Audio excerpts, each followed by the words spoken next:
ਵਾਹੇ ਗੁਰੂ ਜੀ। ਓੰਕਾਰ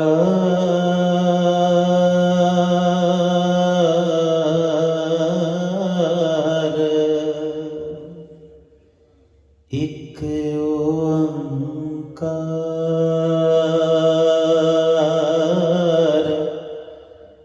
ਸਤਿਨਾਮ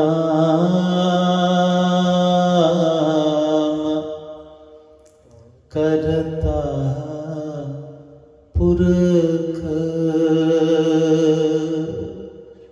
ਨਿਰਭਉ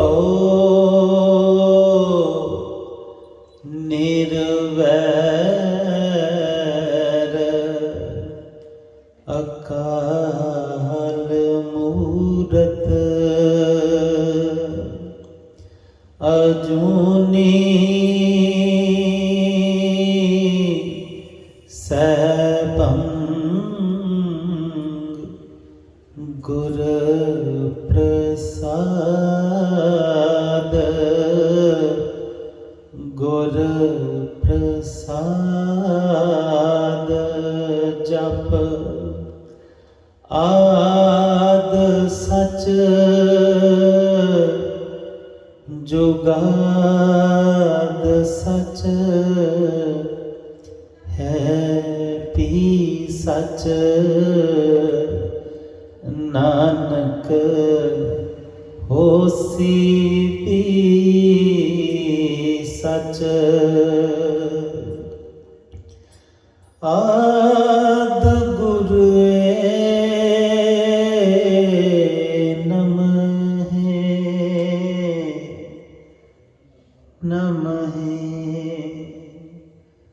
ਜੁਗਾਦ ਗੁਰ ਨਮਹਿ ਸਤਿਗੁਰ ਨਮਹਿ ਸ਼੍ਰੀ ਗੁਰਦੇਵੈ ਸ਼੍ਰੀ ਗੁਰਦੇਵੈ ਨਮਹਿ ਨਮਹਿ। ਹੇ ਅਕਥ ਹੇ ਅਗੋਚਰ ਹੇ ਅੰਤਰਜਾਮੀ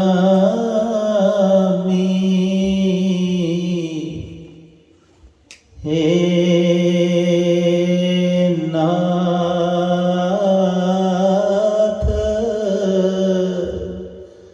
ਹੇ ਅਟਲ ਸੁਲਤਾਨ ਨਿਮਾਣਿਓ ਕੇ ਮਾਣ ਗੁਰੂ ਨਿਤਾਣਿਓ ਕੇ ਤਾਨ ਗੁਰੂ ਨੇ ਓਟਿਓ ਕੀ ਓਟ ਗੁਰੂ ਨੇ ਆਸਰਿਆ ਕਾ ਆਸਰਾ ਨਿਗਤਿਆਂ ਕੀ ਗਤ ਨੇ ਪੱਤਿਆਂ ਦੀ ਪਤ ਨੇ ਧਿਰਿਆਂ ਦੀ ਧਿਰ ਅਨਾਥਾਂ ਕੇ ਨਾਥ ਗੁਰੂ ਗੁਰੂ ਗਰੀਬ ਨਿਵਾਜ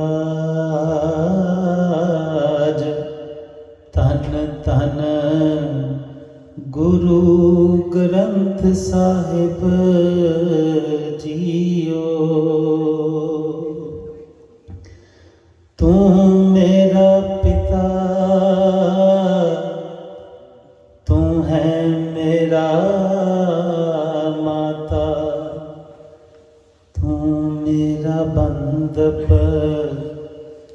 ਤੂੰ ਮੇਰਾ ਭਰਾਤਾ ਤੂੰ ਮੇਰਾ ਰਾਖਾ ਸਭਨੀ ਥਾਈ ਤਾਂ ਪਉ ਕੇਹਾ ਕਾੜਾ ਜੀਓ ਤੂੰ ਮੇਰਾ ਪਿਤਾ ਤੂੰ ਹੈ ਮੇਰਾ ਮਾਤਾ ਤੂੰ मेरो प्यारो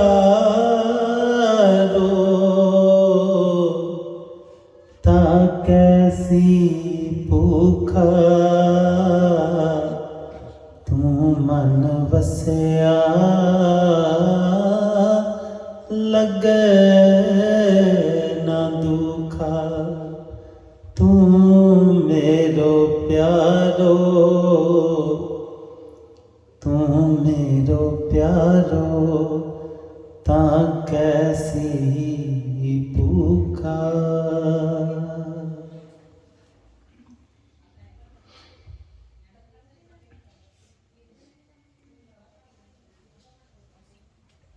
गुरु गरीब निवाज दीन दुनी दे मालक जरे जरे च समोए होए कट कट विराजमान समर्थ गुरु जगत गुरु धन धन श्री गुरु ग्रंथ साहिब जीओ। सब तो पहले आप जी नूं नमस्कार, आप जी तो बलिहारी।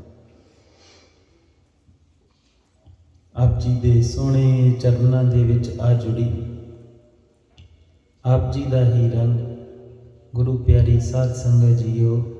आओ साहिब पिता दे चरनां ते सीस निवा के सतगुरु पिता दी बख्शिश फतेह दी सांझ करिए। गज के बुलाना जी वाहिगुरु जी का खालसा वाहिगुरु जी की फतेह।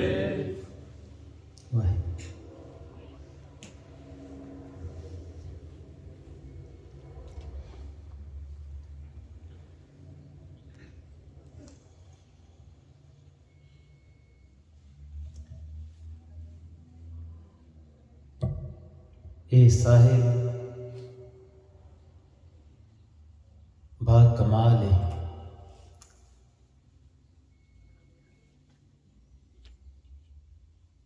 असीं सारे सुन के तेनू वड्डा कही जाने, उच्चा भी कही जाने, वड्डा भी कही जाने। बेअंत कुछ सुनते हैं, बेअंत कुछ कह रहे हैं।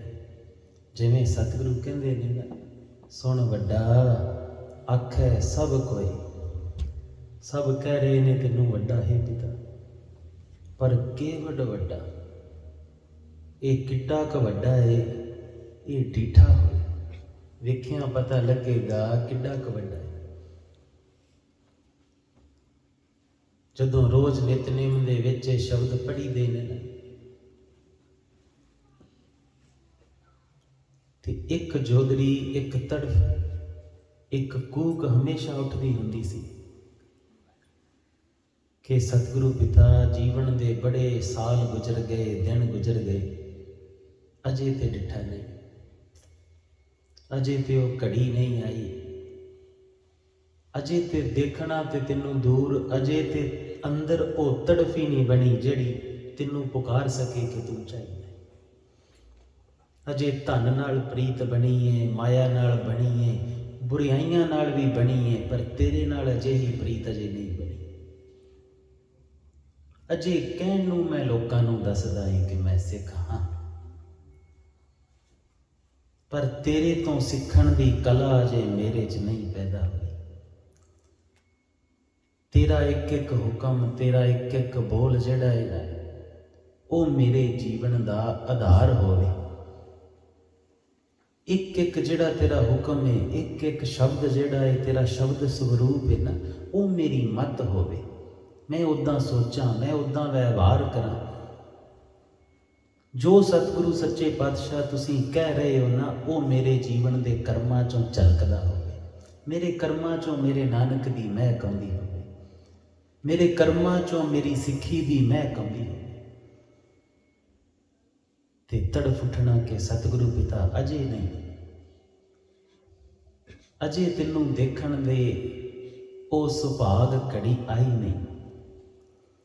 फिर नाल एक डर पैदा होना, ते हथ जुड़ जाने ते कहना सतगुरु की इस जन्म च आवेगी भी सही कि ये जन्म दे विच एक घड़ी आवेगी कि जिस दिन किस दिन तू दिखाई दवें, तू दर्शन दवें ते मैं मान ना कह सकां कि मैं तेरा पुੱਤ है।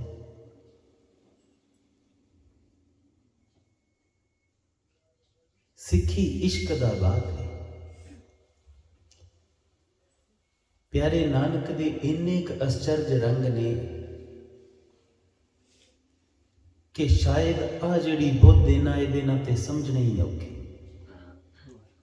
ये ते प्यारे नानक दे होइए ते पता लगदा है ये प्यारे नानक कहंदे की ने।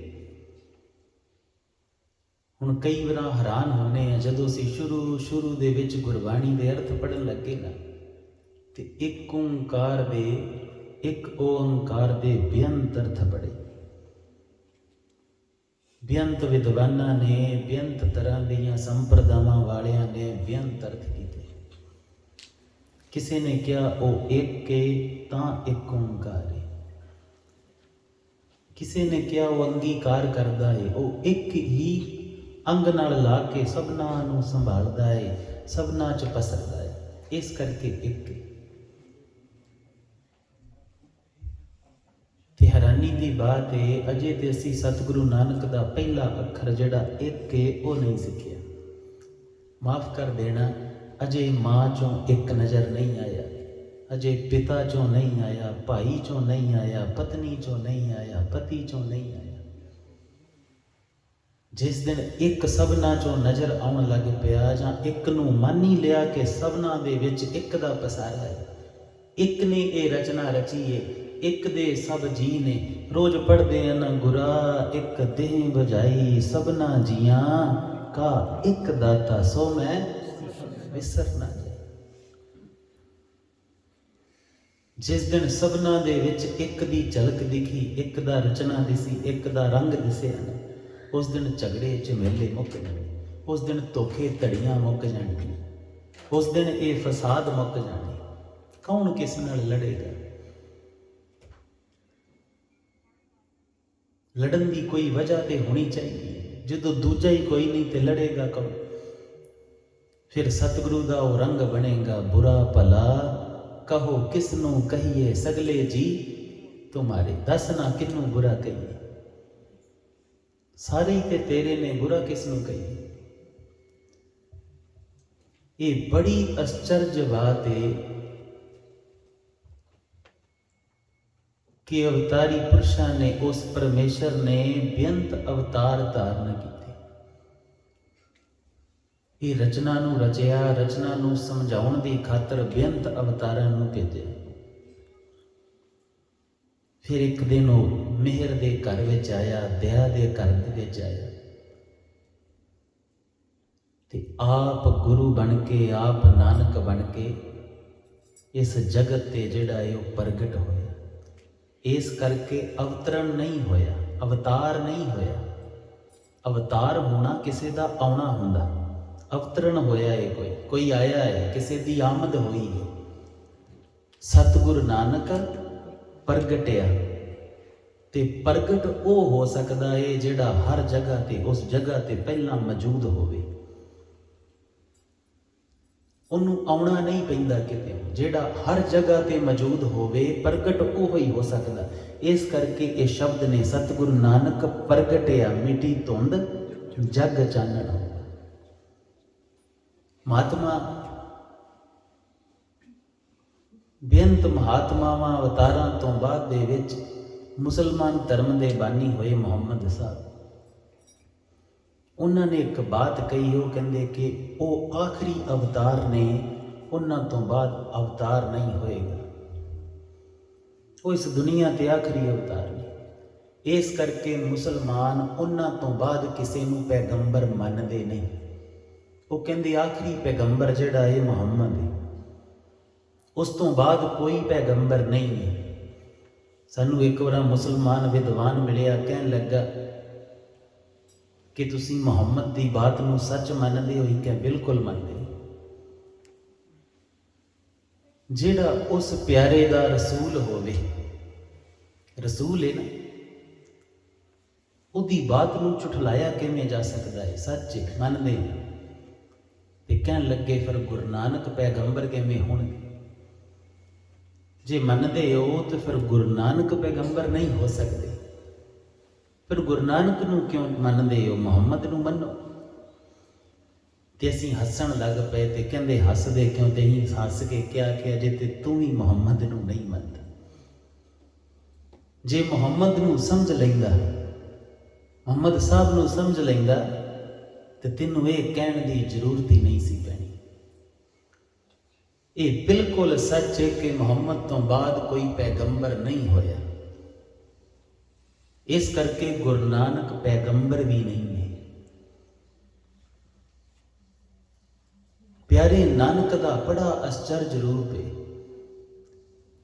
ਜੋਤ ਹੈ, ਅਸੀਂ ਅਜੇ ਤੱਕ ਜੋਤ ਨਹੀਂ ਸਮਝ ਸਕੇ ਜੋਤ ਕੀ ਹੁੰਦੀ। ਅਸੀਂ ਬੇਅੰਤ ਤਰ੍ਹਾਂ ਦੀਆਂ ਸਾਡੀਆਂ ਆਪਣੀਆਂ ਬੇਸਮਝੀਆਂ ਨੇ, ਸਾਡੇ ਆਪਣੀ ਸਮਝ ਦੇ ਜਿਹੜੀਆਂ ਲਿਮਿਟੇਸ਼ਨਸ ਨੇ ਨਾ, ਉਹਦੇ ਕਰਕੇ ਅਸੀਂ ਸਾਰਾ ਜਿਹੜਾ ਹੈ ਉਹ ਵਿਵਾਦ ਖੜਾ ਕਰ ਲੈਂਦੇ। ਬੜੀਆਂ ਅਚਰਜ ਤੇ ਸੋਹਣੀਆਂ ਬਾਤਾਂ ਸੀ ਪਿਆਰੇ ਨਾਨਕ ਦੀ। ਹੁਣ ਅਸੀਂ ਬਹੁਤੀ ਗਹਿਰਾਈ ਵੱਲ ਨਾ ਜਾਈਏ, ਅਸੀਂ ਸਤਿਗੁਰੂ ਦੇ ਇੱਕ ਤੋਂ ਸ਼ੁਰੂ ਕਰੀਏ। ਇੱਕ ਓੰਕਾਰ ਤੇ ਬੇਅੰਤ ਅਰਥ ਪੜ੍ਹੇ ਕਿ ਉਹ ਇੱਕ ਹੈ। ਉਹ ਅੰਗੀਕਾਰ ਕਰਦਾ ਹੈ ਸਭਨਾਂ ਦਾ। ਕੋਈ ਕਹਿੰਦਾ ਹੈ ਜਿਹੜਾ ਤਿੰਨ ਹੈ ਨਾ, ਉਹਦੇ ਵਿੱਚ ਜਿਹੜੇ ਸਨਾਤਨੀ ਵੀਰ ਨੇ ਜਾਂ ਸਨਾਤਨੀ ਵਿਦਵਾਨ ਨੇ, ਉਹ ਕਹਿੰਦੇ ਨੇ ਉਹ ਤਿੰਨ ਮਾਇਆ ਦੇ ਗੁਣ ਨੇ, ਰਜੋ ਗੁਣ ਨੇ, ਤਮੋ ਗੁਣ ਨੇ, ਸਤੋ ਗੁਣ। ਰਜੋ ਗੁਣ, ਤਮੋ ਗੁਣ, ਸਤੋ ਗੁਣ ਨੂੰ ਸਮਝਣਾ ਹੋਵੇ ਤੇ ਵੈਸੇ ਤੇ ਮਨ ਨੂੰ ਸਮਝਣਾ ਹੋਵੇ ਤੇ ਮਨ ਦੇ ਬੜੇ ਹਿੱਸੇ ਨੇ। 84 ਲੱਖ ਹਿੱਸੇ ਨੇ ਸਾਧੂਆਂ ਦੀ ਦੁਨੀਆ ਦੇ ਵਿੱਚ, ਤੇ 84 ਲੱਖ ਵਿਆਖਿਆਵਾਂ ਕਰਦਿਆਂ ਕਰਦਿਆਂ ਸਾਡੀ ਜ਼ਿੰਦਗੀ ਬੀਤ ਜਾਣੀ, ਆਪ ਜੀ ਦੀ ਸੁਣਦਿਆਂ ਬੀਤ ਜਾਣੀ। ਇਸ ਕਰਕੇ ਉਹਨੂੰ ਫਿਰ ਹੋਰ ਛੋਟਾ ਕੀਤਾ ਹੈ ਕਿ ਉਹਨੂੰ ਉਹਨਾਂ ਨੇ 4 ਭਾਗਾਂ ਦੇ ਵਿੱਚ ਵੰਡ ਲਿਆ, ਬਰੀਫ ਕਰ ਲਿਆ। ਫਿਰ ਉਸ ਖੇਡ ਨੂੰ ਸਮਝਣ ਵਾਸਤੇ ਕਿ ਉਹ ਕਿੱਦਾਂ ਕਿੱਦਾਂ ਮਨੁੱਖ ਦਾ ਸੁਭਾਅ ਹੈ, ਕਿੱਦਾਂ ਕਿੱਦਾਂ ਪਸਰਦਾ ਹੈ। ਫਿਰ ਮਾਇਆ ਦੇ 3 ਗੁਣ, ਜਿਵੇਂ ਸਤਿਗੁਰੂ ਕਹਿੰਦੇ ਨਾ ਕਿ ਆਪ ਜੀ ਨੇ ਹੁਣੇ ਸੁਖਮਨੀ ਸਾਹਿਬ ਚ ਪੜ੍ਹਿਆ ਹੋਣਾ ਕਿ ਉਹ ਜਿਹੜਾ ਪ੍ਰਭੂ ਹੈ, ਉਹ ਜਿਹੜਾ ਸਾਹਿਬ ਹੈ, ਉਹ 3 ਗੁਣਾਂ ਤੋਂ ਭਿੰਨ ਨੇ।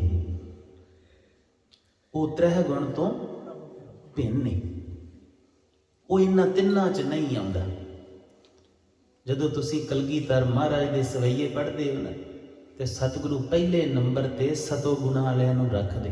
ਸਰਵਗ ਸੁਧ ਸਮੂਹ ਸਿਧਾਨ ਕੇ ਦੇਖ ਫਿਰਿਓ ਕਰ ਜੋਗ ਜਤੀ ਕੇ। ਜੋਗੀਆਂ ਜਤੀਆਂ ਨੂੰ ਮਾਇਆ ਦੇ ਵਿੱਚ ਰੱਖਦੇ ਨੇ ਤੇ ਅਖੀਰ ਤੇ ਕਹਿੰਦੇ ਨੇ ਏਕ ਰਤੀ ਬਿਨ ਏਕ ਰਤੀ ਕੇ।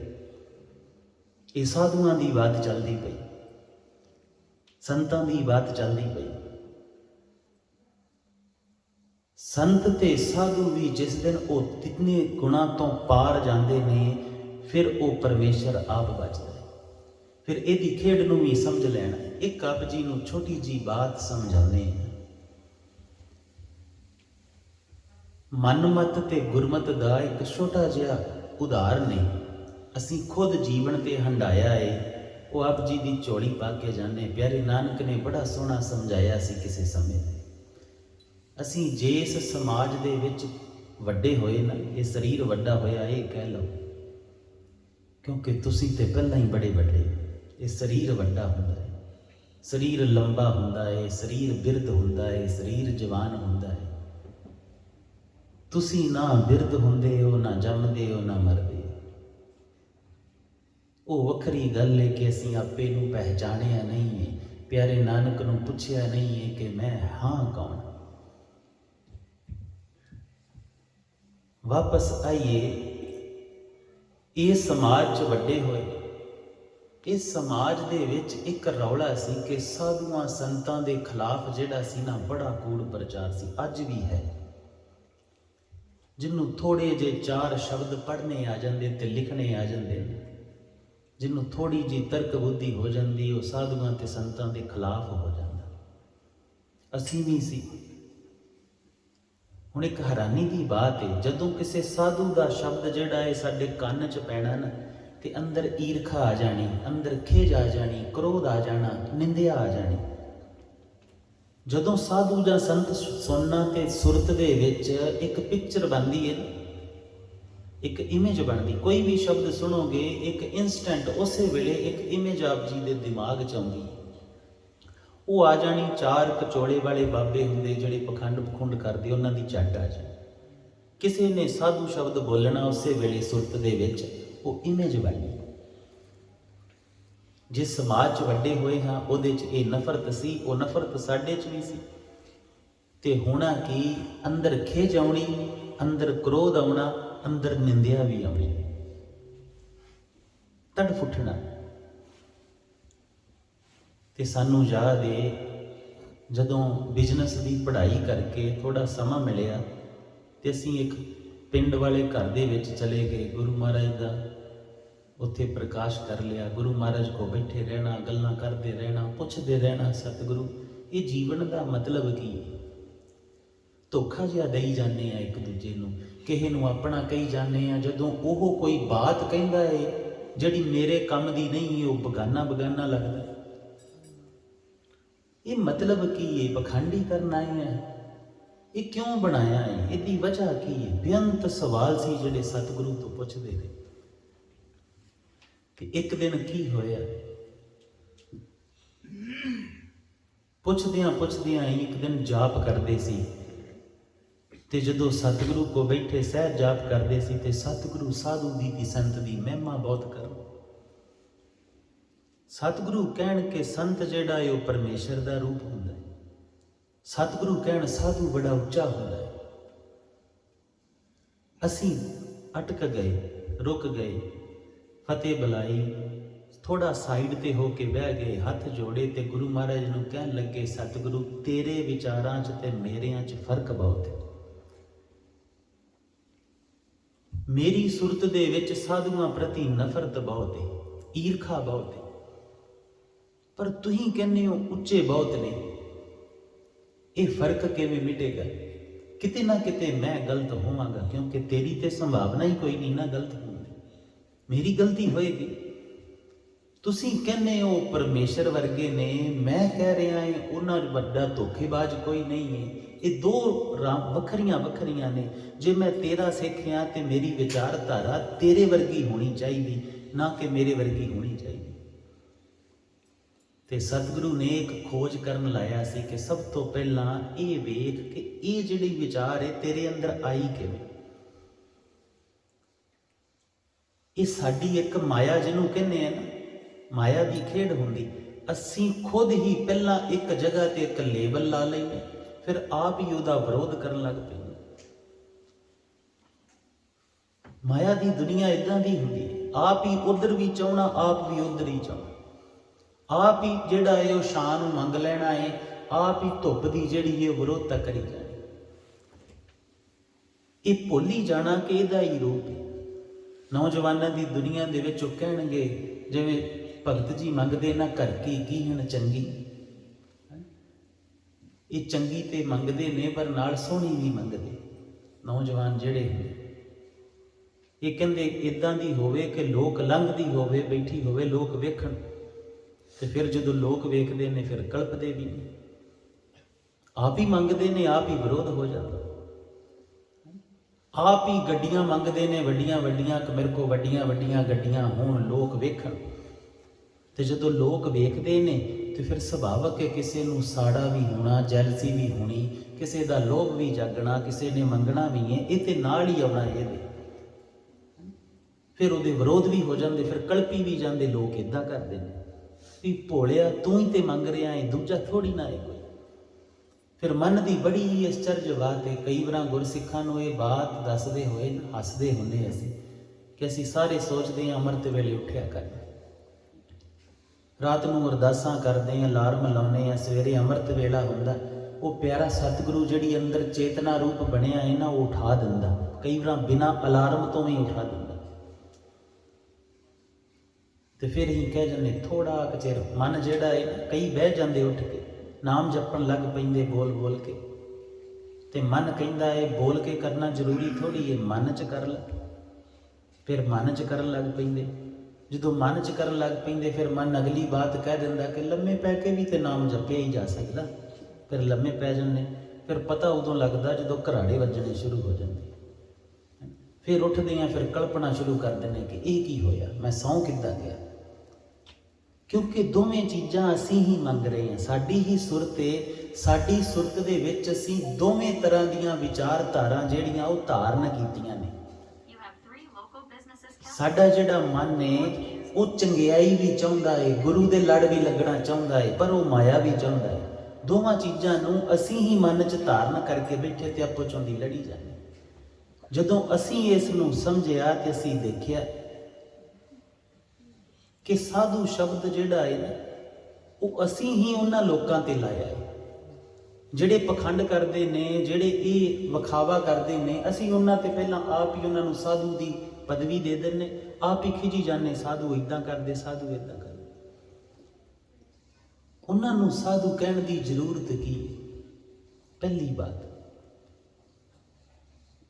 ਹੁਣ ਮਨਮਤ ਦੇ ਵਿੱਚ ਕੀ ਹੁੰਦਾ ਸੀ, ਅਸੀਂ ਉਹ ਧਾਰਨ ਕੀਤਾ ਸੀ, ਆਸੇ ਪਾਸਿਓਂ ਸੁਣਿਆ ਸੀ, ਉਹ ਸਾਡਾ ਵੀ ਵਿਚਾਰ ਬਣ ਗਈ। ਬੇਅੰਤ ਗੱਲਾਂ ਨੇ ਜਿਹੜੀਆਂ ਅਸੀਂ ਸੁਣ ਕੇ ਇਕੱਠੀਆਂ ਕਰ ਲਈਆਂ। ਥੋੜੇ ਦਿਨ ਹੋਏ ਪਰਿਵਾਰ ਦੇ ਵਿੱਚ ਸਹਿਜ ਜਾਪ ਚੱਲਦੇ ਸੀ ਤੇ ਇੱਕ ਭੈਣ ਕਹਿਣ ਲੱਗੀ ਕਿ ਖਾਲਸਾ ਜੀ ਅੱਗੇ ਜਾ ਕੇ ਨਾ ਜਾਪ ਸਲੋ ਹੋ ਜਾਣੇ ਆ, ਕਿਉਂਕਿ ਅੱਗੇ ਮਹਿੰਗੀ ਬਾਣੀ ਆ ਜਾਣੀ। ਅਸੀਂ ਵੀ ਬਹੁਤ ਜਾਣੇ ਸ਼ਬਦ ਵਰਤਦੇ ਹਾਂ, ਹਾਲਾਂਕਿ ਸ਼ਬਦ ਗਲਤ ਨੇ। ਇਹਦਾ ਮਤਲਬ ਕੀ ਹੈ ਕਿ ਅੱਗੇ ਮਹਿੰਗੀ ਹੈ ਤੇ ਜਿਹੜੀ ਪਹਿਲਾਂ ਆਉਂਦੀ ਉਹ ਮਹਿੰਗੀ ਨਹੀਂ ਹੈ। ਉਹ ਵੀ ਤੇ ਮਹਿੰਗੀ ਹੈ। ਮਹਿੰਗੀ ਦੀ ਤੇ ਬਾਤ ਛੱਡੋ, ਸਤਿਗੁਰੂ ਕਹਿੰਦੇ ਮੁੱਲ ਹੀ ਨਹੀਂ ਪਾਇਆ ਜਾ ਸਕਦਾ। ਕੀਮਤ ਹੀ ਨਹੀਂ ਹੈ, ਬਹੁਤ ਜ਼ਿਆਦਾ। ਤੇਰੀ ਕੀਮਤਾਂ ਤੋਂ, ਤੇਰੀਆਂ ਜਾਇਦਾਦਾਂ ਤੋਂ, ਤੇਰੇ ਧਨ ਪਦਾਰਥਾਂ ਤੋਂ ਕਿਤੇ ਕੁਛ ਅੱਗੇ। ਉਰੇ ਦੀ ਬਾਤ ਹੀ ਨਹੀਂ ਹੈ। ਅਸੀਂ ਸਿੱਖ ਲੈਨੇ, ਸਾਨੂੰ ਚੰਗੇ ਲੱਗਦੇ ਨੇ, ਅਸੀਂ ਸਿੱਖ ਲੈਨੇ, ਉਹ ਸ਼ਬਦ ਅਸੀਂ ਰਿਪੀਟ ਕਰਦੇ ਰਹਿੰਦੇ। ਸਹੀ ਉਚਾਰ ਨੇ ਕਿ ਮੈਨੂੰ ਅਗਲਾ ਜਾਪ ਜਿਹੜਾ ਉਹ ਸਰਲ ਨਹੀਂ ਹੈ, ਮੈਂ ਕੀਤਾ ਨਹੀਂ ਹੈ, ਮੇਰਾ ਅਭਿਆਸ ਨਹੀਂ ਹੈ, ਇਹ ਕਰਕੇ ਮੇਰਾ ਜਾਪ ਕਰਨਾ ਸਲੋ ਹੋ ਜਾਣਾ। ਇਸੇ ਤਰ੍ਹਾਂ ਸੁਣਿਆ ਸੁਣਾਇਆ ਅਸੀਂ ਵੀ ਕਹਿੰਦੇ ਸੀ। ਤੇ ਮਨ ਮਤ ਦੇ ਵਿੱਚ ਕੀ ਸੀ, ਜਦੋਂ ਸਾਧੂ ਸ਼ਬਦ ਆਉਂਦਾ ਸੀ ਕਲਪਦੇ ਸੀ, ਖਿੱਚਦੇ ਸੀ, ਗੁੱਸਾ ਆਉਂਦਾ ਸੀ। ਫਿਰ ਸਤਿਗੁਰੂ ਨੇ ਸਮਝਾਇਆ ਕਿ ਜਦੋਂ ਸਾਧੂ ਸ਼ਬਦ ਤੈਨੂੰ ਸੁਣਦਾ ਹੈ, ਤੇਰੇ ਕੰਨਾਂ ਨੂੰ ਸੁਣਦਾ ਹੈ, ਤੇਰੇ ਦਿਮਾਗ ਦੇ ਵਿੱਚ ਜਿਹੜੀ ਇਮੇਜ ਬਣਦੀ ਏ ਉਹ ਇਹਨਾਂ ਪਖੰਡੀਆਂ ਦੀ ਕਿਉਂ ਬਣਦੀ? ਭਾਈ ਮਤੀ ਦਾਸ ਦੀ ਕਿਉਂ ਨਹੀਂ ਬਣਦੀ? ਭਾਈ ਸਤੀ ਦਾਸ ਦੀ ਕਿਉਂ ਨਹੀਂ ਬਣਦੀ? ਉਹਨਾਂ ਯੋਧਿਆਂ ਦੀ ਜਿਹੜੇ ਆਪਣੇ ਪਿਆਰੇ ਵਾਸਤੇ ਹੱਸਦੇ ਹੱਸਦੇ ਕੁਰਬਾਨ ਹੋ ਜਾਂਦੇ ਨੇ, ਉਹਨਾਂ ਸਾਧੂਆਂ ਦੀ ਕਿਉਂ ਨਹੀਂ ਬਣਦੀ? ਇਹਨਾਂ ਦੀ ਕਿਉਂ ਬਣਦੀ ਹੈ? ਇਹ ਮਨਮਤ ਨੂੰ ਧਾਰਨ ਕਿੱਥੋਂ ਕੀਤਾ? ਤੂੰ ਕੀਤਾ ਹੈ, ਹੋਰ ਕਿਸੇ ਨੇ ਨਹੀਂ ਕੀਤਾ। ਤੇ ਹੈਰਾਨ ਹੋਏ ਸੀ। ਹੁਣ ਜਦੋਂ ਕੋਈ ਸਾਧੂ ਕਵੇ ਜਾਂ ਸੰਤ ਕਵੇ ਨਾ, ਤੇ ਅੰਦਰ ਜਿਹੜੀ ਇਮੇਜ ਬਣਦੀ ਹੈ ਨਾ, ਉਹ ਕਿਤੇ ਬੰਦ ਕਟਾਉਂਦੇ ਭਾਈ ਮਨੀ ਸਿੰਘ ਦੀ ਬਣਦੀ। ਤੇ ਹੁਣ ਉਹ ਮੂਰਤ ਬਣਦਿਆਂ ਹੀ ਹਿਰਦਾ ਜਿਹੜਾ ਹੈ ਉਹ ਪ੍ਰੇਮ 'ਚ ਚਲਿਆ ਜਾਂਦਾ, ਜਿਹੜਾ ਮਨ ਨੇ ਉਹ ਜੋਦੜੀਆਂ 'ਚ ਚਲਿਆ ਜਾਂਦਾ ਕਿ ਸਤਿਗੁਰੂ ਪਿਤਾ ਤੇਰੇ ਕਿੱਡੇ ਕਿੱਡੇ ਉੱਚੇ ਪਿਆਰੇ ਹੋਏ ਨੇ, ਕਿੰਨੇ ਕਿੰਨੇ ਸੋਹਣੇ ਸਿੱਖ ਹੋਏ ਨੇ, ਕਿ ਮੈਂ ਵੀ ਕਦੀ ਇਹਨਾਂ ਵਰਗਾ ਹੋਵਾਂਗਾ, ਕਿ ਮੇਰੇ ਅੰਦਰ ਵੀ ਇਹ ਸਿੱਖੀ ਜਿਹੜੀ ਕਦੀ ਆਏਗੀ, ਕਦੀ ਮੈਨੂੰ ਇਹ ਦਾਤ ਨਸੀਬ ਹੋਏਗੀ। ਨਾਲ ਹੀ ਜੋਦੜੀਆਂ ਸ਼ੁਰੂ ਹੋ ਜਾਂਦੀਆਂ। ਖੇੜੇ 'ਚ ਚਲੇ ਜਾਂਦੇ ਆ, ਰੰਗ 'ਚ ਚਲੇ ਜਾਂਦੇ ਆ, ਸ਼ੁਕਰਾਨੇ 'ਚ ਚਲੇ ਜਾਂਦੇ ਆ, ਜੋਦੜੀ 'ਚ ਚਲੇ ਜਾਂਦੇ ਆ। ਪਹਿਲਾਂ ਕੀ ਕਰਦੇ ਸੀ? ਮਨਮਤ ਜਿਹੜੀ ਲੋਕਾਂ ਤੋਂ ਇਕੱਠੀ ਕੀਤੀ ਸੀ ਸਾਧੂ ਸੰਤਾਂ ਵਾਲੀ, ਉਹਦੇ ਨਾਲ ਕੀ ਹੁੰਦਾ ਸੀ? ਖਿਝ ਆਉਂਦੀ ਸੀ, ਕ੍ਰੋਧ ਆਉਂਦਾ ਸੀ, ਈਰਖਾ ਆਉਂਦੀ ਸੀ, ਨਿੰਦਿਆ ਆਉਂਦੀ ਸੀ। ਹੁਣ ਜਦੋਂ ਗੁਰੂ ਤੋਂ ਗੁਰੂ ਦੀ ਮੱਤ ਧਾਰਨ ਕੀਤੀ ਏ ਤੇ ਹੁਣ ਕੀ ਆਉਂਦਾ ਏ? ਖੇੜਾ ਆਉਂਦਾ ਏ। ਇਹਨੂੰ ਹੀ ਸਤਿਗੁਰੂ ਕਹਿੰਦੇ ਨੇ ਕਿ ਜਿਹੜਾ ਸੋ ਸਿੱਖ ਸਖਾ ਬੰਦਪ ਹੈ ਭਾਈ, ਜੋ ਗੁਰ ਕੇ ਭਾਣੇ ਵਿੱਚ ਆਵੇ। ਤੇ ਆਪਣ ਭਾਣੇ ਜੋ ਚੱਲੇ ਭਾਈ, ਵਿਛੜ ਚੋਟਾਂ ਖਾਵੇ। ਉਹ ਵਿਛੜ ਕੇ ਚੋਟਾਂ ਖਾਂਦਾ ਰਹਿੰਦਾ। ਪਿਆਰੇ ਨਾਨਕ ਦੀ ਬਾਤ ਨੂੰ ਜੇ ਹਿਰਦੇ 'ਚ ਬੰਨ ਕੇ ਰੱਖ ਲਈਏ ਨਾ, ਤੇ ਸਤਿਗੁਰੂ ਉਹ ਰੰਗ ਨਸੀਬ ਕਰਦੇ ਨੇ। ਤੁਸੀਂ ਸੋਚ ਕੇ ਵੇਖੋ, ਗੁਰੂ ਪਿਤਾ ਦੀ ਅਸੀਂ ਫੇਲ ਹੋਏ ਹਾਂ, ਮਾਫ ਕਰ ਦੇਣਾ ਪਰ ਇਹ ਕਹਿਣ ਦੇਣਾ, ਅਸੀਂ ਫੇਲ ਹੋਏ ਹਾਂ ਬੜੇ ਵੱਡੇ ਤਲ ਤੇ। ਅਸੀਂ ਨਾ ਗੁਰੂ ਪਿਤਾ ਦੇ ਹੁਕਮਾਂ ਨੂੰ ਸਮਝ ਸਕੇ, ਨਾ ਸੰਸਾਰ ਨੂੰ ਦੱਸ ਸਕੇ। ਅਸੀਂ ਦੂਜਿਆਂ ਨੂੰ ਤੇ ਕੀ ਦੱਸਣਾ, ਅਸੀਂ ਆਪ ਹੀ ਨਹੀਂ ਸਮਝ ਸਕੇ, ਸਾਡੇ ਬੱਚਿਆਂ ਤੱਕ ਅਸੀਂ ਉਹ ਦੇ ਨਹੀਂ ਸਕੇ। ਇਸ ਗੱਲੋਂ ਅਸੀਂ ਫੇਲ ਹੋਏ। ਨਹੀਂ ਤੇ ਤੁਸੀਂ ਸੋਚ ਕੇ ਦੇਖੋ, ਗੁਰੂ ਨਾਨਕ ਪਿਤਾ ਦਾ ਹੀ ਕਹਿੰਦੇ ਕਿ ਕੋਈ ਇੱਕ ਸਤਿਗੁਰੂ ਕਹਿੰਦੇ ਇੱਕ ਸਿੱਖਿਆ ਸੁਣ ਲੈ ਨਾ, ਜਿਨੇ ਗੁਰੂ ਦੀ ਇੱਕ ਸਿੱਖਿਆ ਸੁਣ ਲਈ ਉਹਦਾ ਵੀ ਪਾਰ ਉਤਾਰਾ ਹੋ ਜਾਂਦਾ। ਸਿਰਫ ਇੱਕ ਗੁਰੂ ਨਾਨਕ ਪਿਤਾ ਦੀ ਸਿਰਫ ਇੱਕ ਬਾਤ ਜੀਵਨ 'ਚ ਧਾਰਨ ਕਰ ਲਓ, ਆਪਣੇ ਸਮਾਜ ਤੇ ਲਾਗੂ ਕਰ ਲਓ, ਆਪਣੇ ਜੀਵਨ ਤੇ ਧਾਰਨ ਕਰ ਲਓ। ਹੁਣ ਇੰਡੀਆ ਜਾਈਏ ਨਾ ਤਾਂ ਉੱਥੇ ਕੋਈ ਰਿਸ਼ਵਤ ਲੈ ਰਿਹਾ ਹੁੰਦਾ, ਕੋਈ ਦੇ ਰਿਹਾ ਹੁੰਦਾ, ਕੋਈ ਜਿਹੜਾ ਇਹ ਗੱਡੀਆਂ ਗਲਤ ਚਲਾ ਰਿਹਾ ਹੁੰਦਾ, ਕੋਈ ਜਿਹੜਾ ਇੱਕ ਦੂਜੇ ਦੇ ਅੱਗੇ ਗੱਡੀਆਂ ਲਾ ਦਿੰਦਾ। ਇਹ ਚੱਲਦਾ ਹੈ ਨਾ, ਕਿਤੇ ਭਾਈ ਭਾਈ ਨਾਲ ਲੜ ਰਿਹਾ ਹੁੰਦਾ, ਕਿਤੇ ਇੱਕ ਦੂਜੇ ਦਾ ਹੱਕ ਖੋ ਰਿਹਾ ਹੁੰਦਾ, ਕੋਈ ਕਿਸੇ ਦੀ ਜ਼ਮੀਨ ਤੇ ਕਬਜ਼ਾ, ਕੋਈ ਕਿਸੇ ਦੀ ਜ਼ਮੀਨ ਤੇ ਕਬਜ਼ਾ। ਸਤਿਗੁਰੂ ਦਾ ਇੱਕੋ ਹੁਕਮ ਹੈ, ਆਪਣੇ ਸਾਰੇ ਸਮਾਜ ਦਾ ਜਿਹੜਾ ਹੈ ਨਾ ਜੇ ਉਹ ਲਾਗੂ ਕਰ ਲਵੇ। ਸਤਿਗੁਰੂ ਦਾ ਇੱਕ ਬੋਲ ਹੈ, ਹੱਕ ਪਰਾਇਆ ਨਾਨਕਾ ਉਸ ਸੂਵਰ ਉਸ ਗਾਏ, ਗੁਰ ਪੀਰ ਹਮ ਤਾਂ ਭਰੇ ਜਾਂ ਮੁਰਦਾਰ ਨਾ ਖਾਏ। ਸਿਰਫ ਇੱਕ ਹੁਕਮ ਹੈ ਕਿ ਹੱਕ ਪਰਾਇਆ ਨਹੀਂ ਖਾਣਾ। ਤੇ ਤੁਸੀਂ ਸੋਚ ਕੇ ਦੇਖੋ, ਕੋਈ ਰਿਸ਼ਵਤ ਲਏਗਾ, ਕੋਈ ਰਿਸ਼ਵਤ ਦੇਏਗਾ, ਕੋਈ ਦਾਜ ਲਏਗਾ, ਕੋਈ ਦਾਜ ਦੇਏਗਾ, ਕੋਈ ਦਾਜ ਮੰਗੇਗਾ। ਸਿਰਫ ਇੱਕੋ ਹੀ ਹੈ, ਇੱਕੋ ਹੁਕਮ ਹੈ ਜਿਹੜਾ ਅਸੀਂ ਸਮਾਜ ਤੇ ਲਾਗੂ ਕਰਨਾ। ਲਾਈਨਾਂ ਲੱਗੀਆਂ ਨੇ, ਕੋਈ ਇੱਕ ਦੂਜੇ ਦੀ ਲਾਈਨ ਤੋੜ ਕੇ ਦੂਜੇ ਦਾ ਹੱਕ ਮਾਰ ਕੇ ਅੱਗੇ ਲੰਘੇਗਾ, ਪਰ ਅਸੀਂ ਕਰ ਨਹੀਂ ਸਕੇ। ਅਸੀਂ ਅਜੇ ਤੱਕ ਆਪਣੇ ਗੁਰੂ ਪਿਤਾ ਦੇ ਹੁਕਮਾਂ ਨੂੰ ਨਾ ਆਪਣੇ ਤੇ ਲਾਗੂ ਕਰ ਸਕੇ ਤੇ ਨਾ ਹੀ ਅਸੀਂ ਲਾਗੂ ਕਰਕੇ ਦਿਖਾ ਸਕੇ ਕਿ ਆ ਵੀ ਜੀਵਨ ਹੈ। ਅਸੀਂ ਬੇਅੰਤ ਵਾਰਾਂ ਇਹ ਬਾਤ ਕਹਿੰਦੇ ਹਾਂ, ਜਿੰਨੀਆਂ ਮਰਜ਼ੀ ਸਰਕਾਰਾਂ ਬਦਲ ਲਈਏ, ਜਿਹੜੇ ਮਰਜ਼ੀ ਬੰਦੇ ਲੈ ਆਈਏ, ਜਿੰਨੀ ਦੇਰ ਤੱਕ ਪਿਆਰੇ ਨਾਨਕ ਦੇ ਹੁਕਮਾਂ ਨੂੰ ਆਪਣੇ ਤੇ ਲਾਗੂ ਨਹੀਂ ਕਰਾਂਗੇ, ਬਾਕੀਆਂ ਦੀ ਬਾਤ ਛੱਡੋ, ਆਪੋ ਆਪਣਾ ਵਿਚਾਰੀਏ। ਹਾਂ, ਤੁਸੀਂ ਆਪਣਾ ਆਪਣਾ ਜੀਵਨ ਕਿਤੇ ਇਕੱਲੇ ਬਹਿ ਕੇ ਵਿਚਾਰਿਓ ਕਿ ਕੀ ਮੇਰੇ ਕੋਲ ਗਲਤੀਆਂ ਨਹੀਂ ਹੁੰਦੀਆਂ, ਕਿ ਮੈਂ ਵਾਸ਼ਨਾਵਾਂ 'ਚ ਬਹਿ ਕੇ, ਲੋਭ 'ਚ ਬਹਿ ਕੇ ਮੈਂ ਗਲਤੀਆਂ ਨਹੀਂ ਕਰਦਾ। ਸਾਡੇ 'ਚੋਂ ਬਹੁਤਿਆਂ ਨੇ ਤੇ ਮਾਂ ਨੂੰ ਵੀ ਮੰਦਾ ਬੋਲਿਆ ਹੋਣਾ, ਕਿਤੇ ਨਾ ਕਿਤੇ ਮਾਂ ਦਾ ਵੀ ਗੁੱਸਾ ਕੀਤਾ ਹੋਣਾ, ਮਾਂ ਨੂੰ ਵੀ ਕਿਤੇ ਘੂਰੀ ਵਿਖਾਈ ਹੋਣੀ।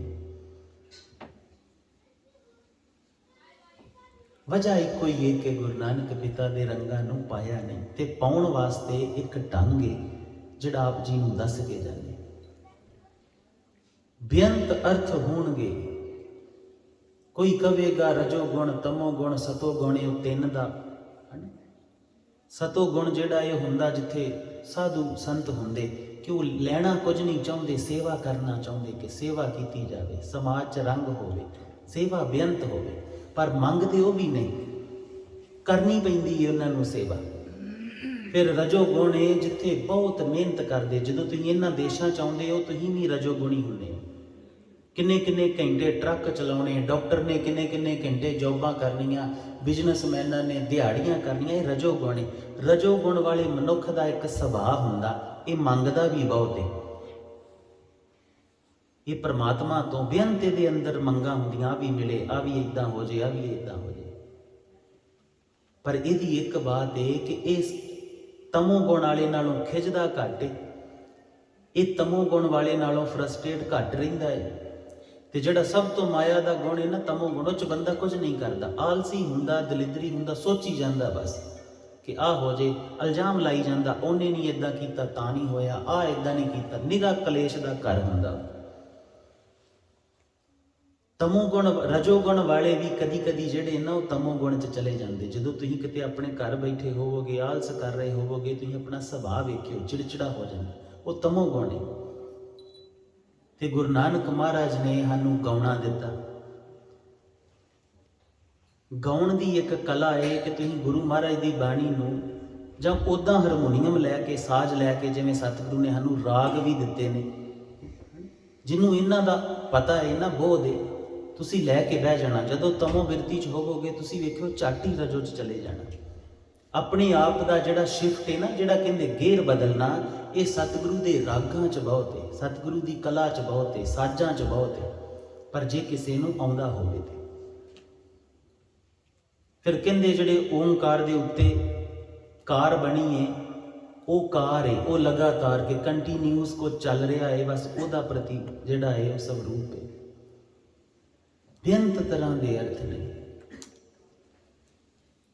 ਪਰ ਸੱਚ ਕਹੀਏ